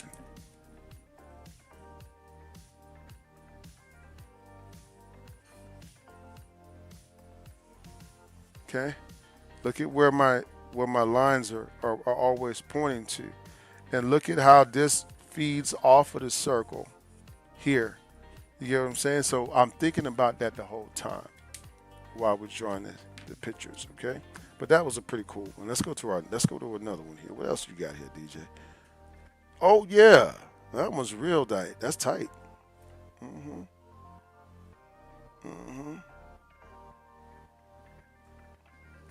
Yeah, no complaints here. It's pretty dope. Okay, pretty dope. Okay. Let me see here. Let's try it. Okay. Let's see. For this one here, let's look at her face. She kind of reminds me of my brother-in-law's wife for some reason. Let me see. My brother's watch. Let's see. I'm gonna do this here. Watch, watch, watch, watch. See the top of the circle? Watch. Look at the eyes coming around. Watch. Look. Look at the eyes coming off of the circle. Look at my smile pointing to the core of that circle. You get what I'm saying? This is my eyes. This is my smile pointing to the core of the circle. This is my nose, right? Okay. And she has a almost like a heart-shaped nose. Wow. Maybe I don't know. Let me see. Yeah. And then I don't know, something like that. Okay. But you can see here that I have continuity between things. You get what I'm saying? I have continuity, even though her cheeks could have been wider than that. On this side, it should have been wider. All right. So, which in this case, what that means is that I'd have to shorten the face up some to get there. You know, and then she has like a huge forehead. Huge. All right. Huge forehead. All right. And then like her braid coming around here. I don't know. Wait a minute. I should have. Wait a minute. That one. But still, you get the idea. Let me see. Wait. And I think this is going to be my last one, guys. And then we're going to go ahead and go into our word of the day. Okay. Let me see here. Let's do this. 1, 2.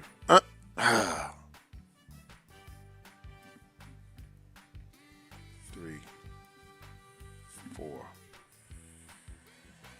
5. Ear shape.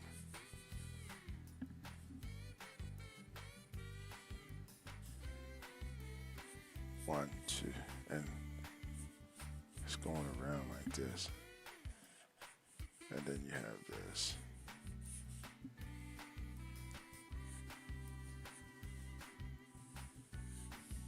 And then it comes down like this. Okay, then you have your next shape here. Okay.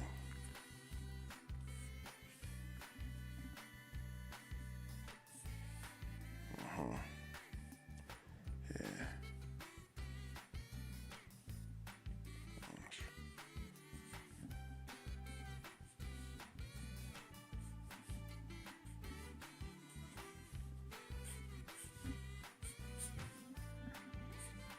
I got too cute on that last one at the first time.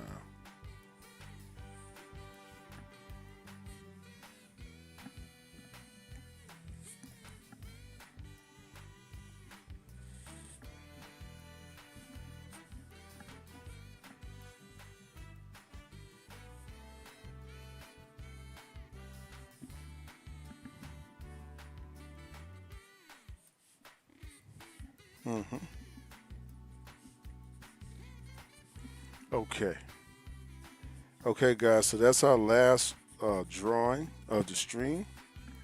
I'm going to go ahead, guys. We're going to get prepared for our word of the day. Okay. And then after that, we'll go ahead and get you guys out of here. I'm hoping that you guys had a lot of fun drawing with me today. Super awesome of you to come out again and spend some of your time with us. So here is where we kind of, let me see here. I'm going to close this out here. And we're going to close this. We don't need it. And then we're going to take the music here. And we're going to go to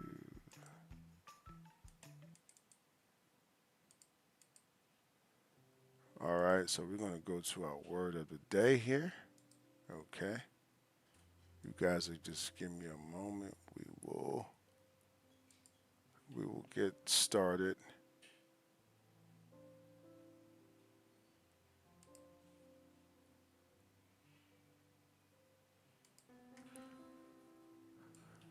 So the word of the day today is going to be about what we did today. We talked about imperfections, right?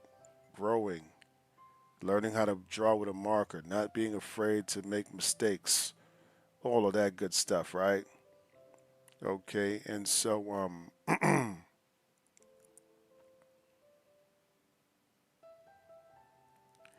so I want to title this, if I had to title this word of the day something. Let me get my Bible out too, by the way,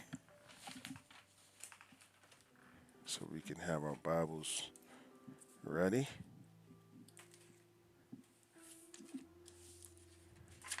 and just put all these papers together. Had a lot of fun drawing the cartoons with you guys today. And again, I'm going to tell you, I'm really grateful for you guys tipping today and helping us. We're inching toward our goals, so that's really awesome. I'm going to go ahead and put this paper here aside, and then let's go ahead and share the Word of God today. All right.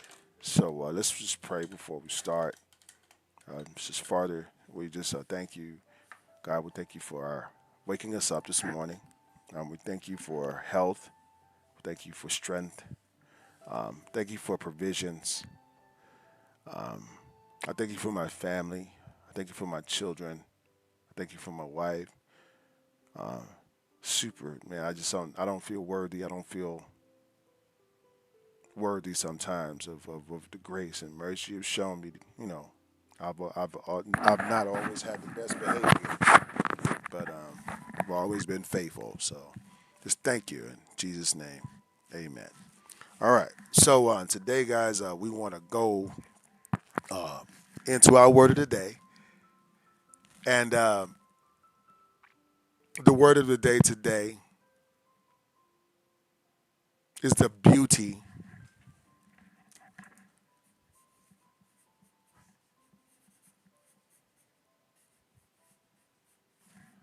of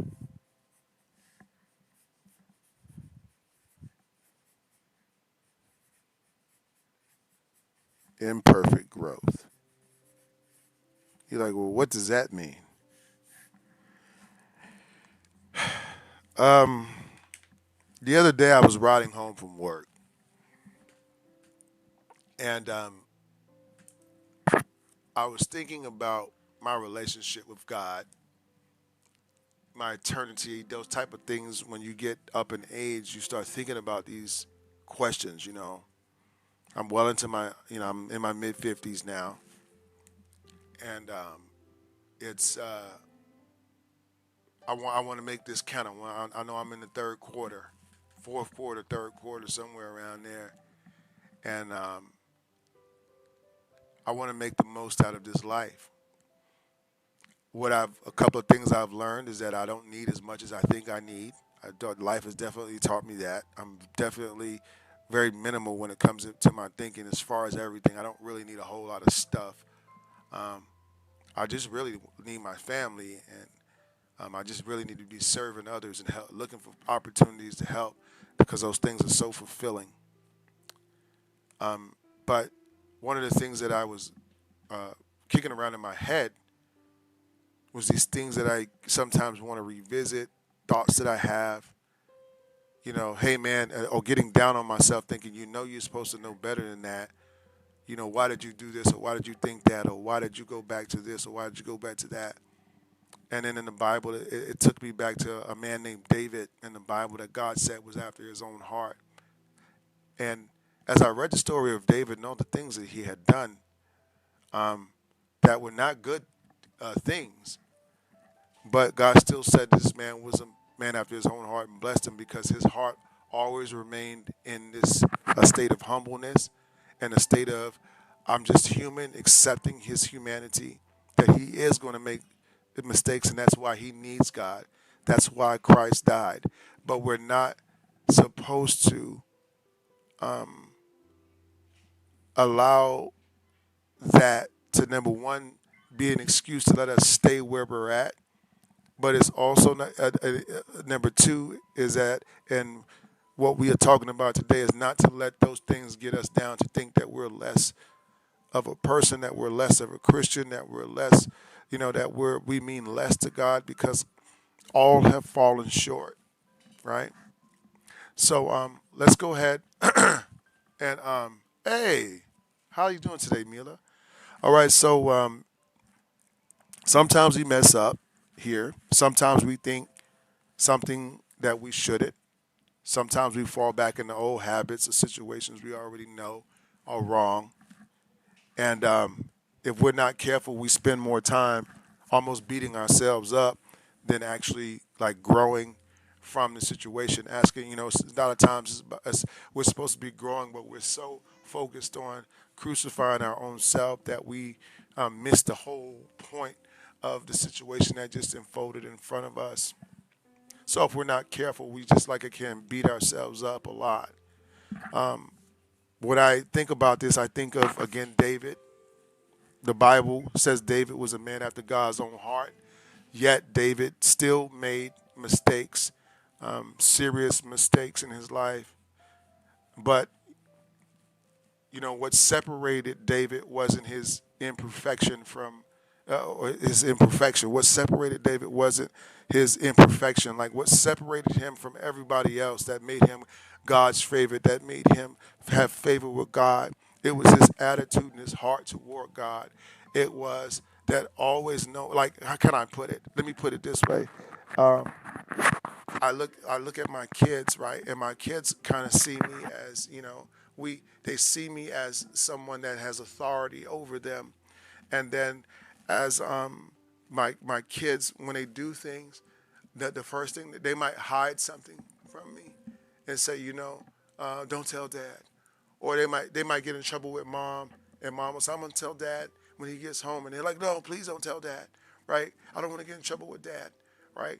Or they might have a talk. I might have a talk with them, and they might sit down and say, Dad, I'm sorry, I really disappointed you.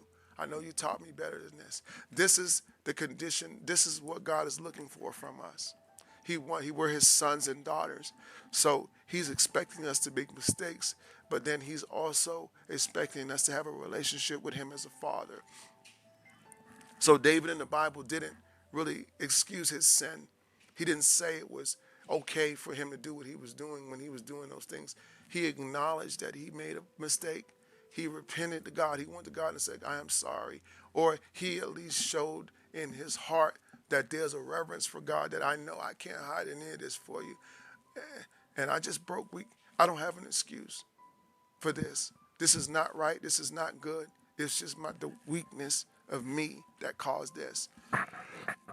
And even saying to himself, I could have done better, but I chose in the moment to do something I shouldn't have. And that's what children do. We have to learn how to sometimes accept the truth about ourselves, that we're not perfect, right? The beauty of imperfect grows. It pushes us forward. Now, I think sometimes we forget that growth with God is not about pretending we're flawless. I think that we forget that sometimes. So when we see, when we think about, excuse me, guys. I'm sorry, hold on. That was annoying me. So when we think about being a Christian or thinking about serving God, we talk about people that go to church. What about all those people that think they're perfect? They think they're this, they think they're that. But that's not at all true. We don't think we're perfect at all, right? In fact, in the Bible, it says that Jesus said that it is sinners that need saving, right? If you're well, you don't need to go see a doctor, right? The church is full of people that are imperfect, but they're growing the beauty of going into and acknowledging God and saying that if I'm left to my own devices, I will grow imperfectly. But if I grow and I grow according to what you want me to do and how you want me to be and what you want me to do in my life and with my future and my perfect, I trust you with all these things, then it's going to be I'm going to grow into something beautiful. On my own, I can't do it. But with you, I can do all things. I can grow imperfectly into a perfect, beautiful thing. And that's where we're going with God. He desired God even after he failed. So even when I mess up, I don't let the devil tell me I can't go to my car and pray, praise, and worship today to get me out of that state. I don't allow the devil to tell me that I'm not worthy enough to serve God anymore because look at you, you sick individual, you failure individual. You say you believe in God, but you just did that. That shows what you believe in, right? That's a lie from the pits of hell. First of all, it's a lie from the pits of hell. It is human. I'm trying to relate to you. I'm trying to show you that we all go through these self-defeating things in our head. But the devil, let me tell you what he don't do. He don't make you do anything. He only suggests things. He just suggests that you believe things. It's no different than when you watch a video and it's a suggestion. You don't have to take what you hear and listen, but you says to test. The Bible says to test all spirits, to test it, right? Don't just go and do it, but test it, right? Test it means to see the integrity of something. Does it work? Is it sound advice? You need to test those things. Does it line up with the Word of God? So today, I want to talk about three things, okay, that God looks at in this beauty of imperfect growth, okay, and why this is a great thing. Now, the first thing about imperfect growth and the beauty of it is that God does look at the heart, not just the failure. He looks at your heart, not the failure. So here it says, many times David failed, but he never stopped like pursuing God. Many times in the Bible, you'll see that David failed. A dangerous mindset is when we start believing,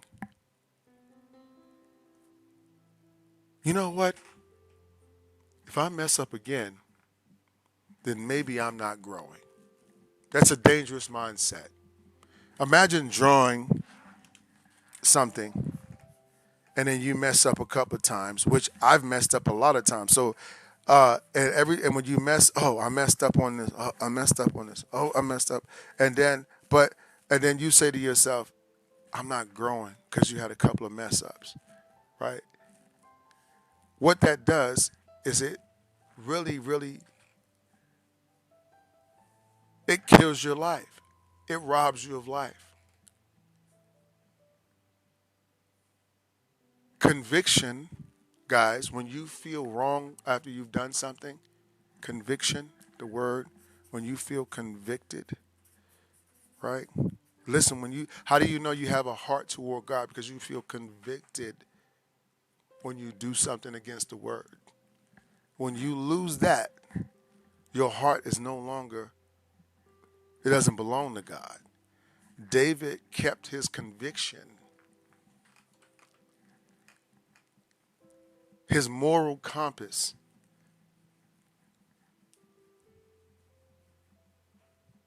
He kept it all calibrated according to God. If you don't have your convictions anymore, you have a hardened heart. Your heart, you stop caring. You become psychopathic, sociopathic, not caring about other people. You'll rob, steal, take from them. You'll take other lives, right? You'll only care about yourself. You'll say, that's not really a baby in there, that kind of stuff. Because a hardened heart stops caring about anything other than itself.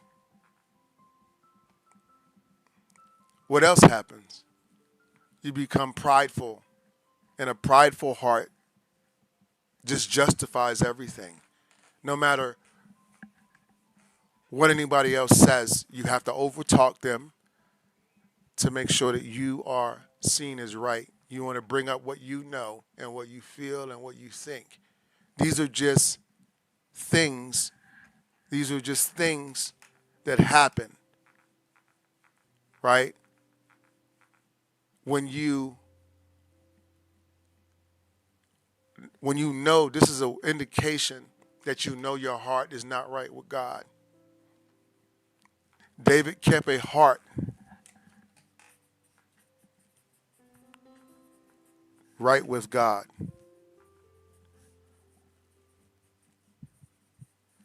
You get what I'm saying? If you follow the directions, right? All I'm saying is that you're going to get where God wants you to go. If you follow the directions on putting together something, you're going to assemble it the correct way. And when you do it without those directions, you're going to assemble it the wrong way. So we got to keep our convictions in line with what the word says. So a hardened heart stops caring, and a prideful heart just justifies everything, which is two things that can happen. But a heart after God will say, like, Lord, I know, I know that this is wrong. Please help me grow out of this. I know this is wrong. I know what it feels like to be trapped. God knows. He already knows He already knows that we have a limited amount of space in our head to process all the things that's going on in the world. He knows that we get stressed. He knows that we lose our way. But boy, when we come to Him and say, Father, I'm beat down. I'm beat down. I'm beat down. I don't know. I don't know where to go. I don't know where to turn. I don't know who to talk to. I am at my wit's end. I need you to make an appearance. I need you to show me right now, right? Or, God, I know that this was wrong, and I know that I need to be better at this. Please show me how to be better at this, how to get out of this addiction, how to get out of this way of thinking, right? How to be a better husband, right? How can I rekindle my marriage, right? God is the answer. My marriage was like that. It was on the rocks. And then, but God. And I kept having a caught for God. I kept making mistakes. I kept talking and saying things hurtful just because I felt like that day, right? I kept coming home in a bad mood and letting the bills get to me and letting this get to me, and right? And I kept overlooking my blessings, but I kept in the whole storm saying, God, I know this is wrong how I feel, but why do I feel so ungrateful about everything in my life right now? Why do I feel so ungrateful for everything you've done, all the good things? Why do I just can't get? And God, He feels when you say those type things to Him, because now He's a father. There's nothing greater in the world than when my daughter comes to me and tells me what she's truly struggling with. This is why I keep an open communication line with her. This is why I'm not violent with my children, but I'm caring and I'm loving. And I say to them, and they can come to me and tell me things, and I feel, wow, children after their father's heart, they really are seeking to learn from their father. Man, my children really love me because they care enough with me to talk with me about the deepest secrets of their life. And because He's doing that, I'm going to extend my mercy and grace on you. And I'm going to open up the doors of heaven, and I'm going to bless you. This is what God does. That's different. There's a difference between using grace as permission and using grace for restoration. There's a difference between using grace as permission and using grace for restoration. Grace is not, you know that God's going to forgive you, so you keep doing the wrong stuff. That's not a heart of God. He can see that thinking. You don't understand. God can see that thinking. You can't fool God. You can only fool people. But using grace for restoration, using grace as an opportunity to say, I've been given a second chance. I'm grateful because I didn't die in my former life the way that I used to live. I'm not dead. God said, when I said yes to God, He brought me out of that. And now look at me. Look at me. I'm a man that's been, through all kinds of things, from incarcerations to drug abuse to sexual abuse to being sexually abused. I've had all kinds of things happen to me, okay, in my life, right? And you know what? God delivered me from those things, and I'm grateful for the places I've been. I went places where I was scared as hell to be in that place. When I went to jail, I was scared every day. My mother cried. I had never been in trouble in my life, and now I find myself with a 12-year prison sentence. Going in here with these, and then first day I get there, I see a man stabbed to death the first day that I get there. I'm scared. But God, He sent my best friend to me. He sent all these men of God, right? He protected me and walked me through that whole place. And He told me the whole time, I'm going to show you the consequences. I'm going to show you the consequences of this. These type of people do it. This is what I want you to do. There are people that's hurting people in this world. Everybody here was just like me, men that were hurt in the past. But a lot of them, a lot of the men there had lost their heart for God. And that led them down the roads that they were going down. Grace should never become a crutch that gives us this comfortable, that makes us operate what I want to call it uncomfortable dysfunction, right? You think because God knows my heart and that's all I got to do, right? But that's not sufficient. The wages of sin are death. The wages of sin are eternal separation from God. You're going to have to pay for or you're going to have to suffer consequences for what you do in this life. And if you're young here today, I want you, and if you're old, doesn't matter. We all have to suffer consequences when we do things. We're not entitled to anything. We're not entitled to God's grace, but he gives it as a free gift. Salvation. But grace is things that allow us to get back up and keep us walking. Okay? Y'all excuse me, my son is out here. He's a little crybaby out here. Okay. So in the Psalms, what does it say here? Psalms, it says, create in me a clean heart, O God, and renew a right spirit within me. So that Psalm David wrote, create in me a clean heart. That's what we need to be asking God. And renew a right spirit within me. Give me a reason to care about life again. When you walk side by side with God and you understand that your life is really about a life of service to others. And when you accept that, life gets a lot easier. You were not put here for your own purpose. Your own purpose. Like you were not put here to serve yourself. You were put here to serve others. Nothing on this earth was made to serve itself. It was all put here for a purpose. We're an ecosystem. And God uses people to bless people. And the minute that you try to jump out of that loop, you're going to pay the consequences for it. Mentally, spiritually, and physically, you will be beat down. David wrote this particular, wow. It said David wrote this after he failed, not before.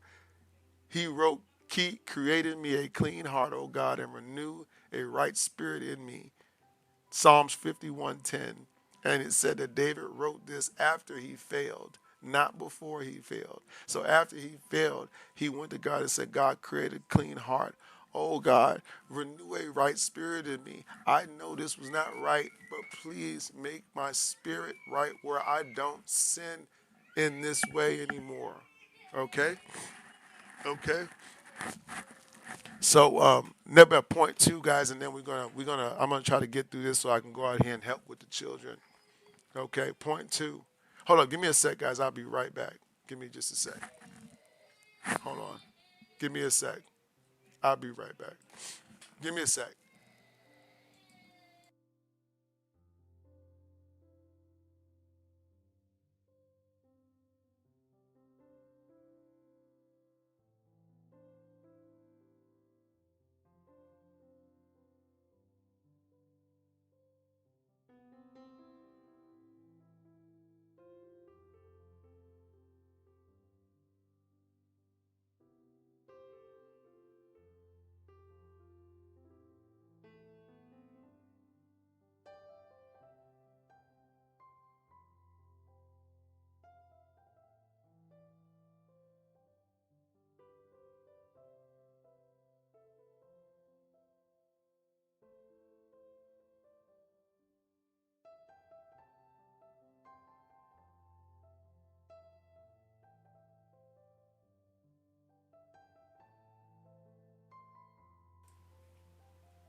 Okay, guys. Sorry about. I had to handle that up quick.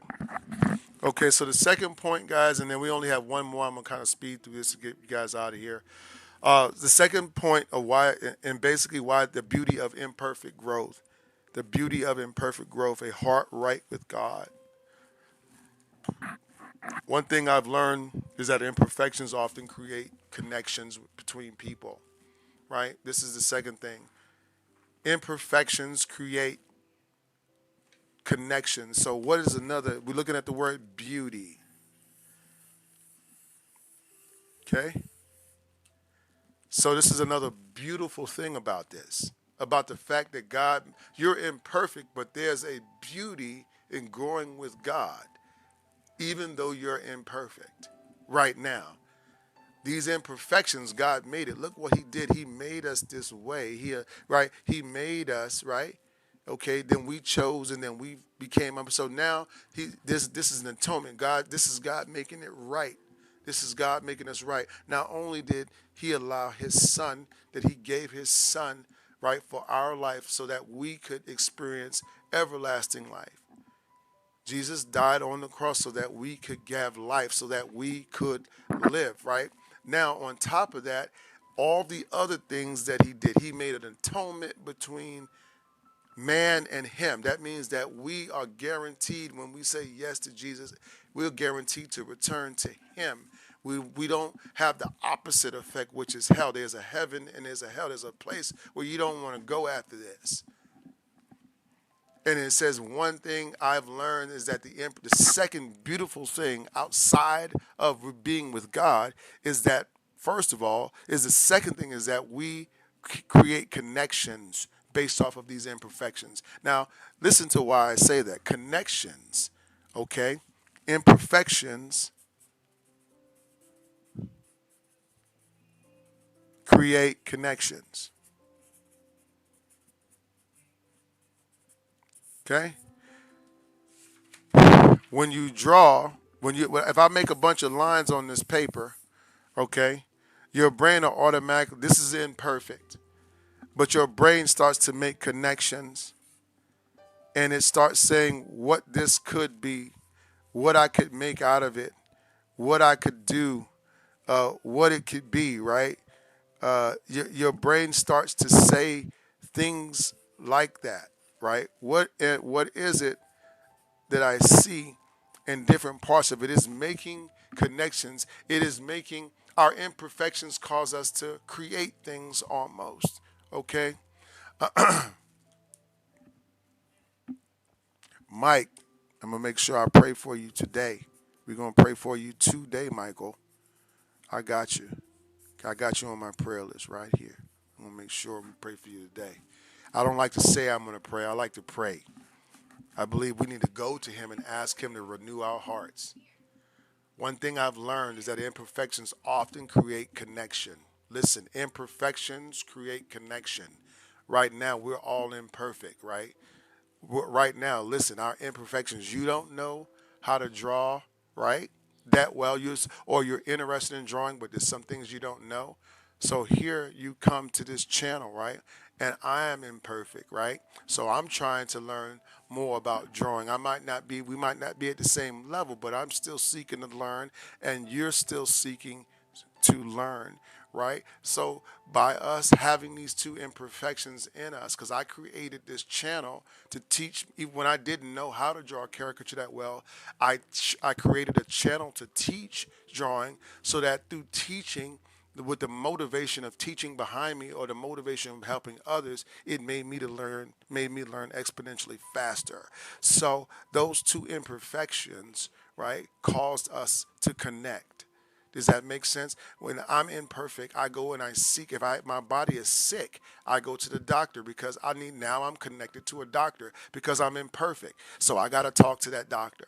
Now I meet this doctor who's imperfect in an area of his life, and he's seeking help with this, and he connects to this person because he's looking for help with you understand what God did? He put us together, okay? He always puts us together. He made us the way we are, but He blesses us through each other. That's the reason that we have to learn how to say yes and amen to each other. That's why we need to stop beating each other up, and we need to build each other up. Our weaknesses make us seek wisdom. That's all I'm trying to tell you. Our weaknesses make us seek out wisdom. Our struggles make us humble. Listen, our imperfections, our struggles make us humble. When we get into a situation, Our imperfection, where we feel like I can't, I'm nothing's better than that. I'm gonna tell you, when I used to like to lift weights, and I remember I got up under 400 pounds. All these guys were lifting, so I said, I'm gonna get up on there. And I was like, yeah, when I was young, I was like, I'm gonna do it.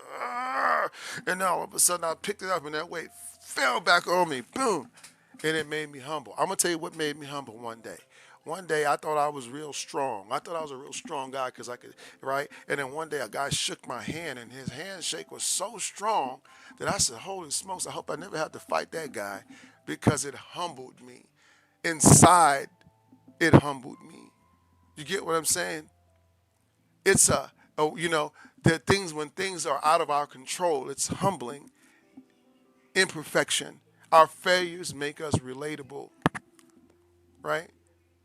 Our failure. You know what? I don't judge the alcoholic because I was once an alcoholic, right? I don't judge the man that's out of control in his sex life or whatever, because I was once like that.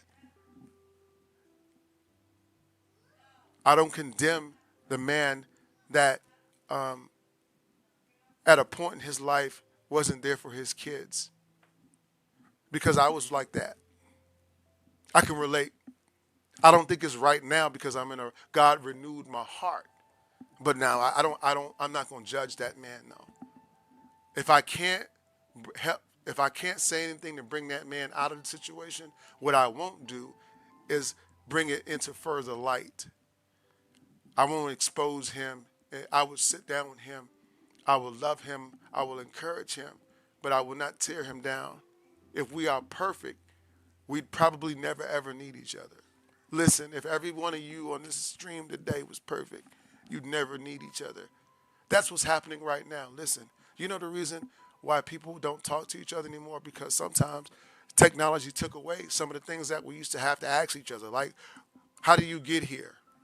We have GPS now, right? Because now GPS made us directionally perfect. And because we are directionally perfect, we don't have to ask for directions. So now we don't have to talk to nobody. You get it? Perfect separates. Imperfection brings us together. That's the beauty of it.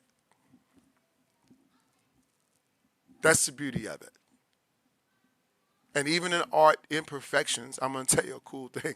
In art, imperfections actually create your style. People say, what is the style of my drawing? Your style of your drawing comes when you become humble. When you become humble, that's when you discover your style. Because you'll no longer be doing it for self-seeking gratification. You'll be doing it to help others. And in doing it to help others, your imperfections will come out. You'll be humble.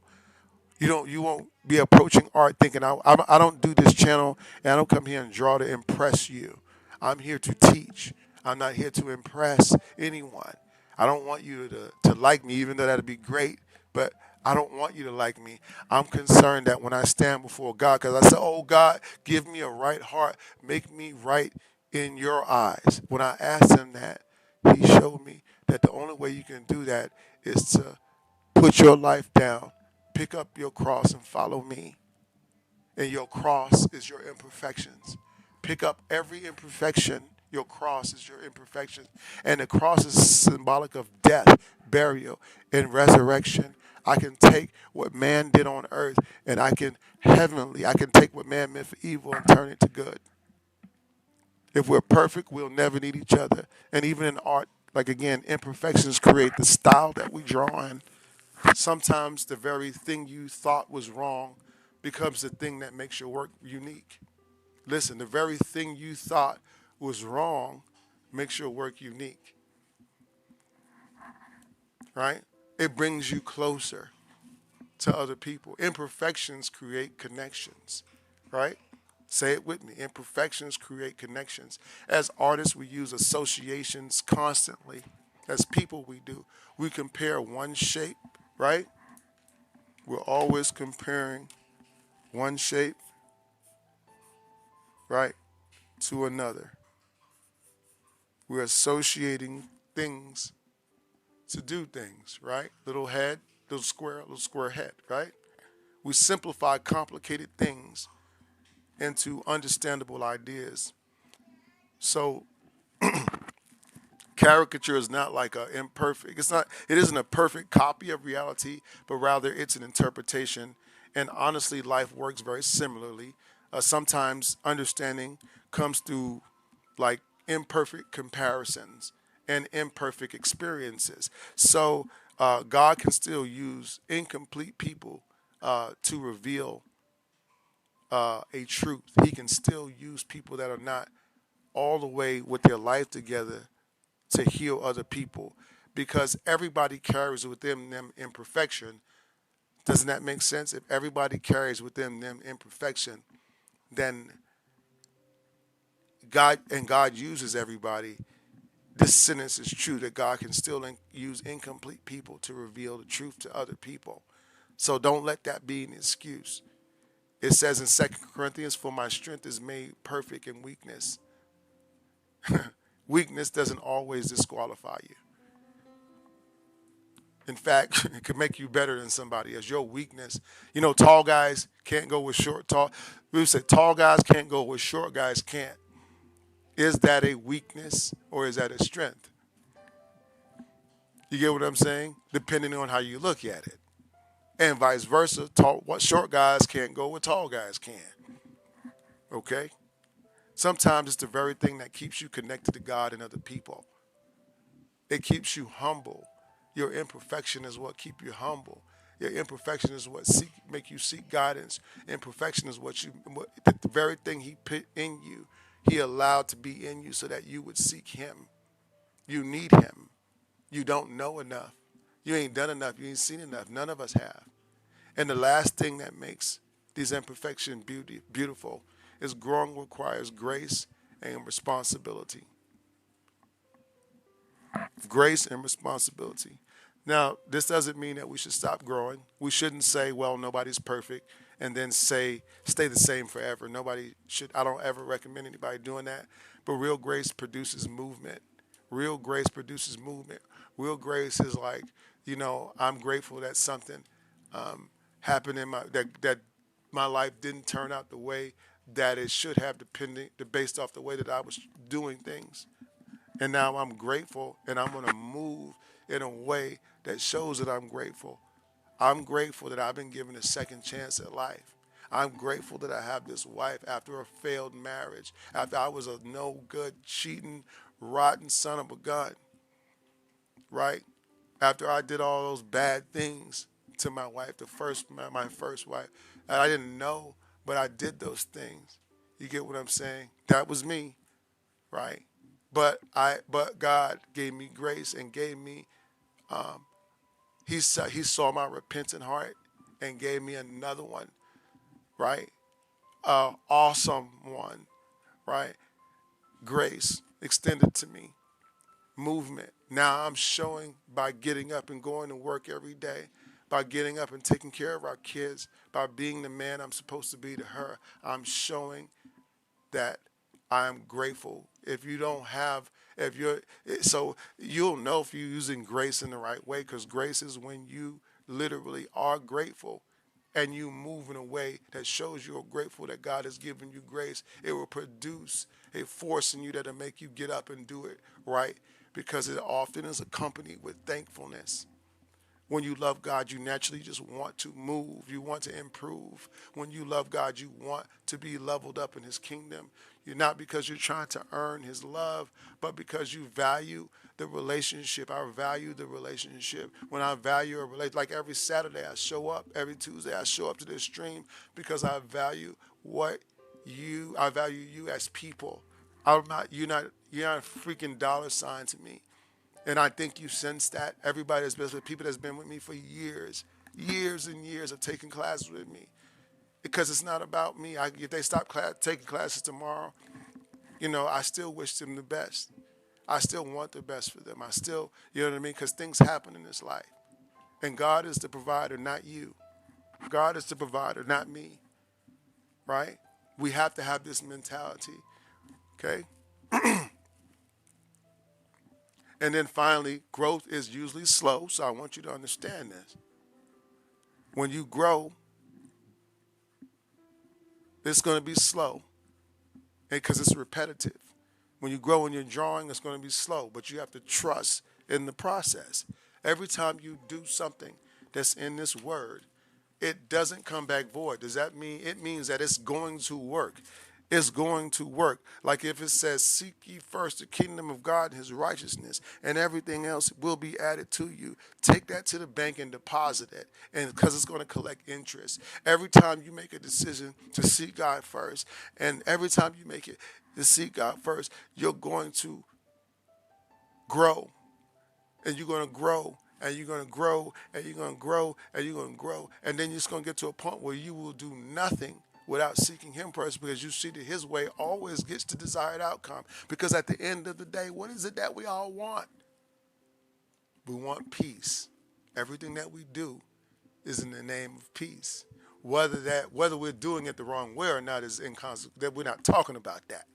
But we're talking about everything that we do. We do it in the hopes that it's going to make our life easier. But we go about it the wrong way. Things of the world don't make your life easier. It makes it more stressful. If you don't have God to keep what you have in perspective, you will lose perspective of it. You will lose grace.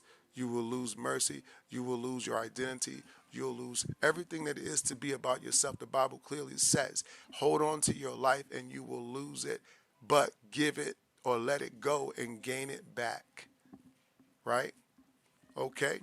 Now, it says, even in drawing, you may struggle with the head shape, the anatomy issues, or the same habit over and over. So sometimes in art, I do struggle with those things. But repetition isn't failure. Repetition is a part of learning. Repetition is a part of learning. Repetition is a part of learning. Repetition is a part of learning. The important thing is to remain teachable. Listen, don't get too old and think you know everything. You don't know everything. Don't get too old and stop reading and stop. Go get your college degree still. I don't care if you're 75 years old. Always wake up and have something that you can do. Always do that. A person who keeps getting up and keeps learning and seeking the truth is still moving forward. You are moving forward. If you take one sentence, how you start to become a Christian is you take one sentence and you apply it to your life. I recommend you start in the book of Proverbs, okay? And then let me finish up here. I'm going to finish up here. Okay, so in this scripture here, let me give it. Though the righteous fall 7 times, they rise again. Proverbs 24:16. Though the righteous fall 7 times, they rise again. The fall isn't the final story. The fall isn't the final story. Getting back up matters too. So this is my closing, guys. I think one of the healthiest things a person can develop is honest self-awareness. Who, a real truthful depiction of who you are and what you're weak at, and what you're strong at.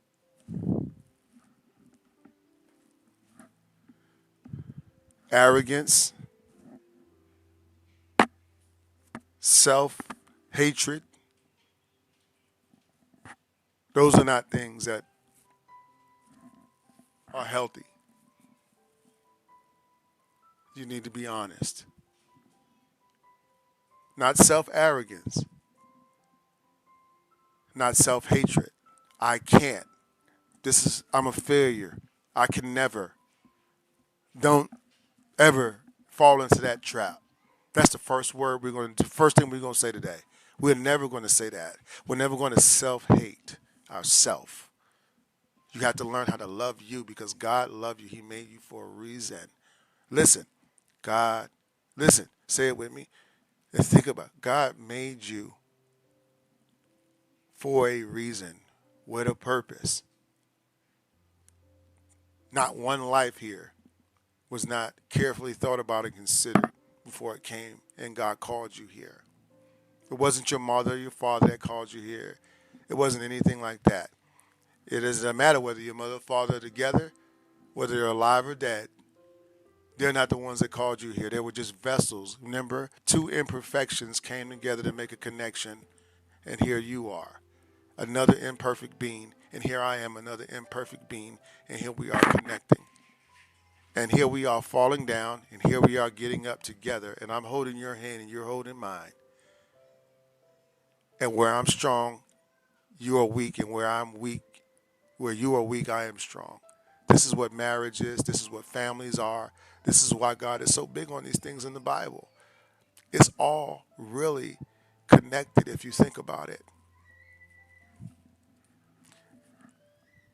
I am not perfect. Understanding this, guys, is I am not perfect. Understanding that I'm not perfect. The first thing we got to understand, I'm not perfect. I am not perfect. I am not perfect. And because I'm not perfect, the second thing is I need God. I need God. How do we begin to get that relationship with Him? Through His Word. This is how you know who He is. You read a little bit here, a little bit there, line upon line, right?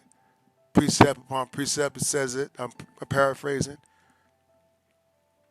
But you learn and you spend time with Him.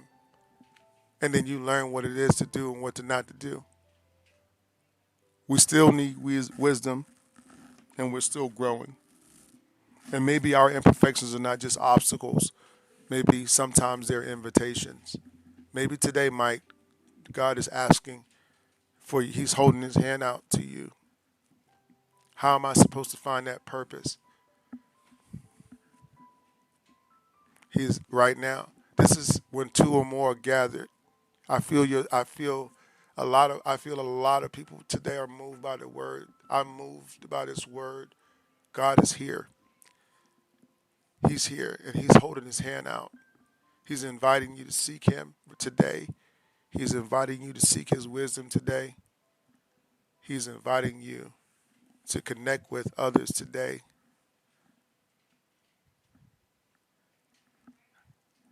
So that's our word of the day. What I want to do real quick, guys, I want to address Mike. I see, Mike, you asked, how am I supposed to find that purpose in my life? And you also said here, I see, I can't stop making wrong decisions. And you know what, Mike? Um,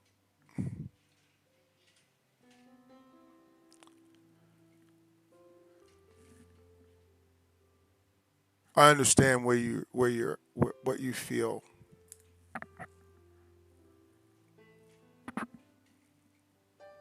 I understand, like,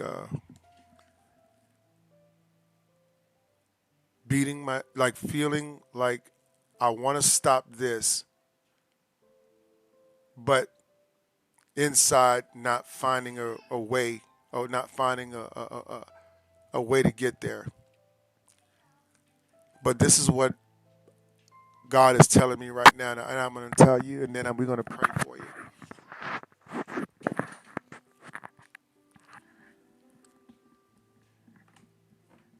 He's telling me that, again, the wrong decision,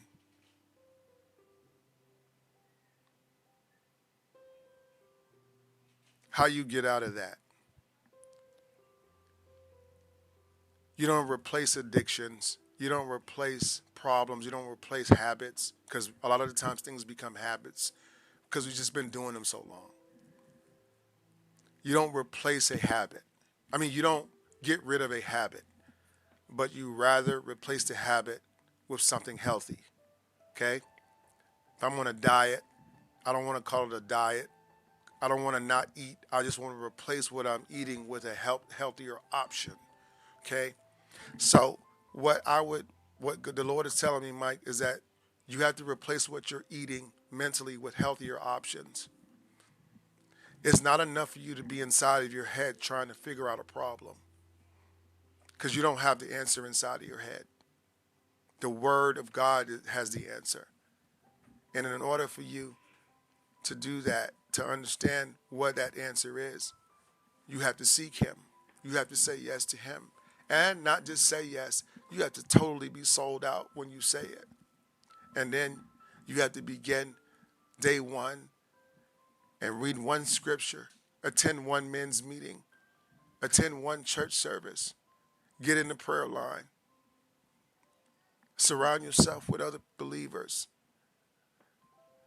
And this is what God wants us to do. He wants to take, right now, I'm telling you, to go to the church, find a good, because there are imperfect people out there waiting to help you that go to a church because they're in help. And you're carrying something, Mike. You do make right decisions. You know why? Because you're here. You keep coming here. God's calling you here because you've been here before. I know your name. So He's calling you here. He's calling you here. So you're making the right decisions. You're asking a question. You ask me, how am I supposed to find that purpose? What do you mean you don't make right decisions? I think you're making the right decision. I think God's already starting to move on you right now. I feel the word, the Spirit of God moving. So that's what I have to say about that, Mike. I want you to be encouraged. I want you to give your life to God today. That's what I want you to do. If nothing would bring me more joy, not even if somebody gave me all the money for the tent, if you say yes today, you know what I'm saying? Because you need it. Because I'm imperfect, and I'm telling you what brought me out of it, out of that. How did I start making these different decisions? I just started following a different master, because you will be a slave to the master you choose. If your master is the world, you will be a slave to it. If your master is yourself, you will be a slave to yourself. But if your master is God, and your master is the purpose that He sent you here for, go to the book of Proverbs in the beginning first. This is where I like to tell you to start reading. When you go to your Bible, go to the book of Proverbs and start in the very beginning. Okay? And I want you to daily just read something out of there and look at it. Read one chapter, read one verse, read two verses, and think about what that means. And start applying those things to your life. Okay? Start applying those things to your life. You're going to see some change. And just remember that the good news. And I need you to say that with me, that God, if you can say it with me, God so loved the world, right? God so loved the world that He gave His only begotten Son so that we could have everlasting life. Somebody loved you so much that they gave the closest thing to them for you. So you have a purpose. And the only reason you don't know it is because you're listening to the wrong input. You're eating what's unhealthy. Change what you're eating. Change what you're eating. So today we can just say, Father, let's just pray. Father God, I'm sorry. I'm sorry for how I've been living.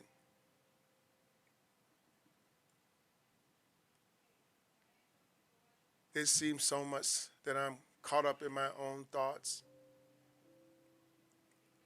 in my own expectations of the world. And when things don't go my way,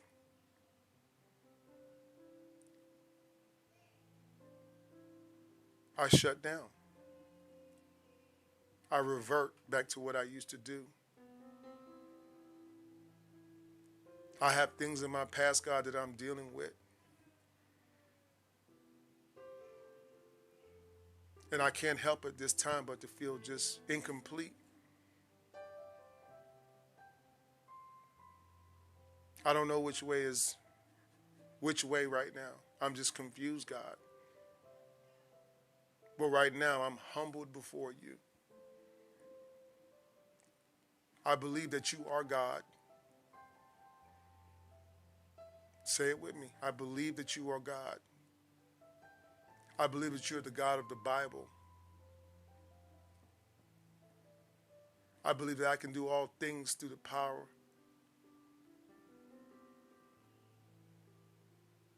of Christ that strengthens me.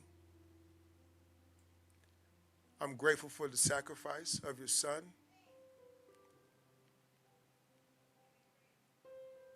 I receive you today, and I'm going to live each day from now on according to your word.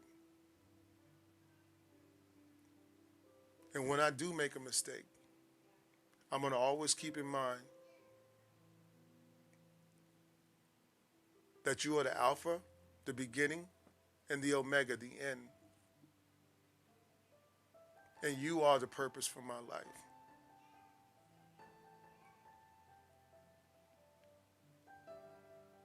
In Jesus' name, amen. Welcome, brother. Welcome, sister. Welcome, all who said that, to the family of God. Now you're here. Nobody can take that away from you. Now start walking. Take 1 foot in. Remember, 1 foot in is progress. Then 2 feet. Then 3 feet. And then trust me, Mike, 6 months from now, you're going to be on the channel and you're going to see the blessings. I don't know, it could be tomorrow, it could be today. But I know that God's word doesn't come back void. You gave your life to God. You took his hand, now he's pulling you in. And you're here now. So start reading the first thing. You want to get to know him, talk to him. How do you talk to him? How do you get to know about him? Read. There's even apps now where they read the Bible. So start with the book of Proverbs, okay? And I love you, brother, sister. I don't know if you're a brother or sister or whatever, but whichever one. I didn't know if you was using someone else's account, okay? But yeah, God bless you, okay? All right, guys. So I'm gonna go ahead and I'm gonna pause the music real quick. We're going to go ahead and get out of here because it's time for me to go to work. Again, if you guys enjoyed our live stream, don't forget, here are just a few little closing notes I want to give to you guys about classes.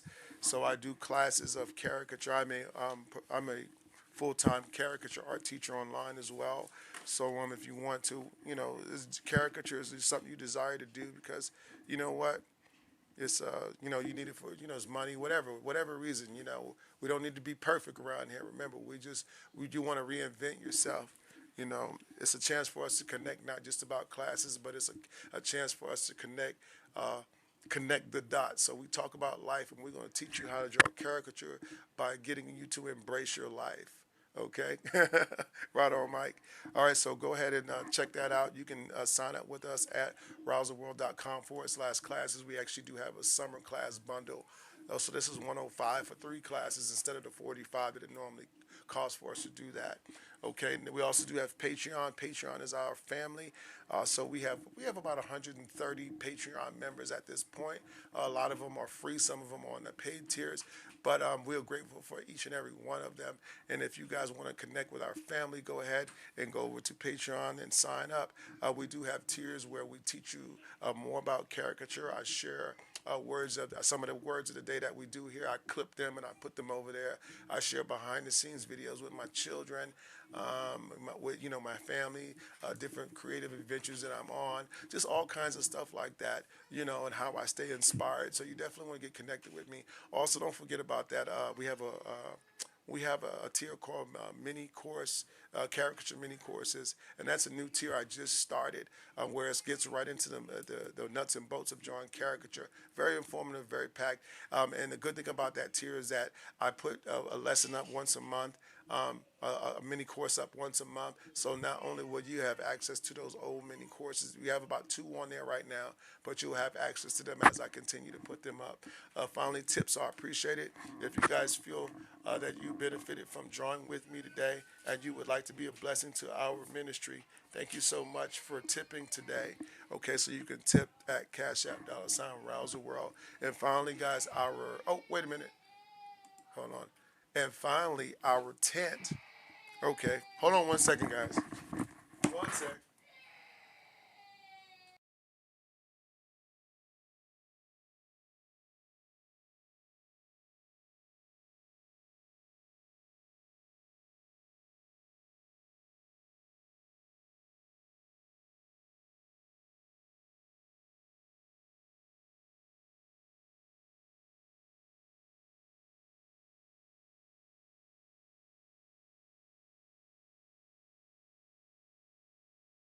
Okay, guys, sorry about that. Oh, dad duty. Okay, and finally, guys, on our tent goal, we want to thank you for those that donated toward the tent today. So right now, I think we're at like, let me see.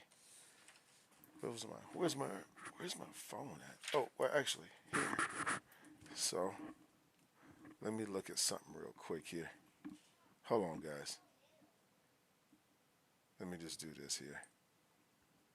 Hold on.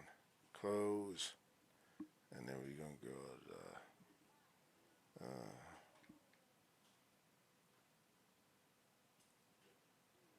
Okay. So we got here. Let's look. 950. So minus what is that? 10, 20, 30. So minus. So I think we had 50. Minus 50 is. So right now we're we're about we're right around 900.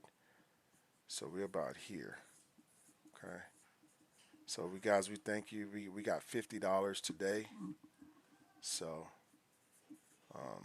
thank you so much, man. I appreciate you guys for giving to that.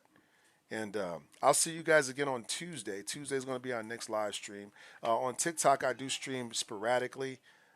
So I will be doing some more streams on that if you guys more streams on TikTok if you want to attend those as well. They're going to be much shorter, but I usually try to keep the ones on TikTok at like two streams a week because I don't want to over saturate you with videos and stuff like that. So I know how it is to wear out your welcome. Thank you, RHG Scribble. How are you today? Thank you so much. God bless you. All right, guys. So I got to get out of here. Y'all have a blessed and awesome day, and I'll see you guys next time. Okay?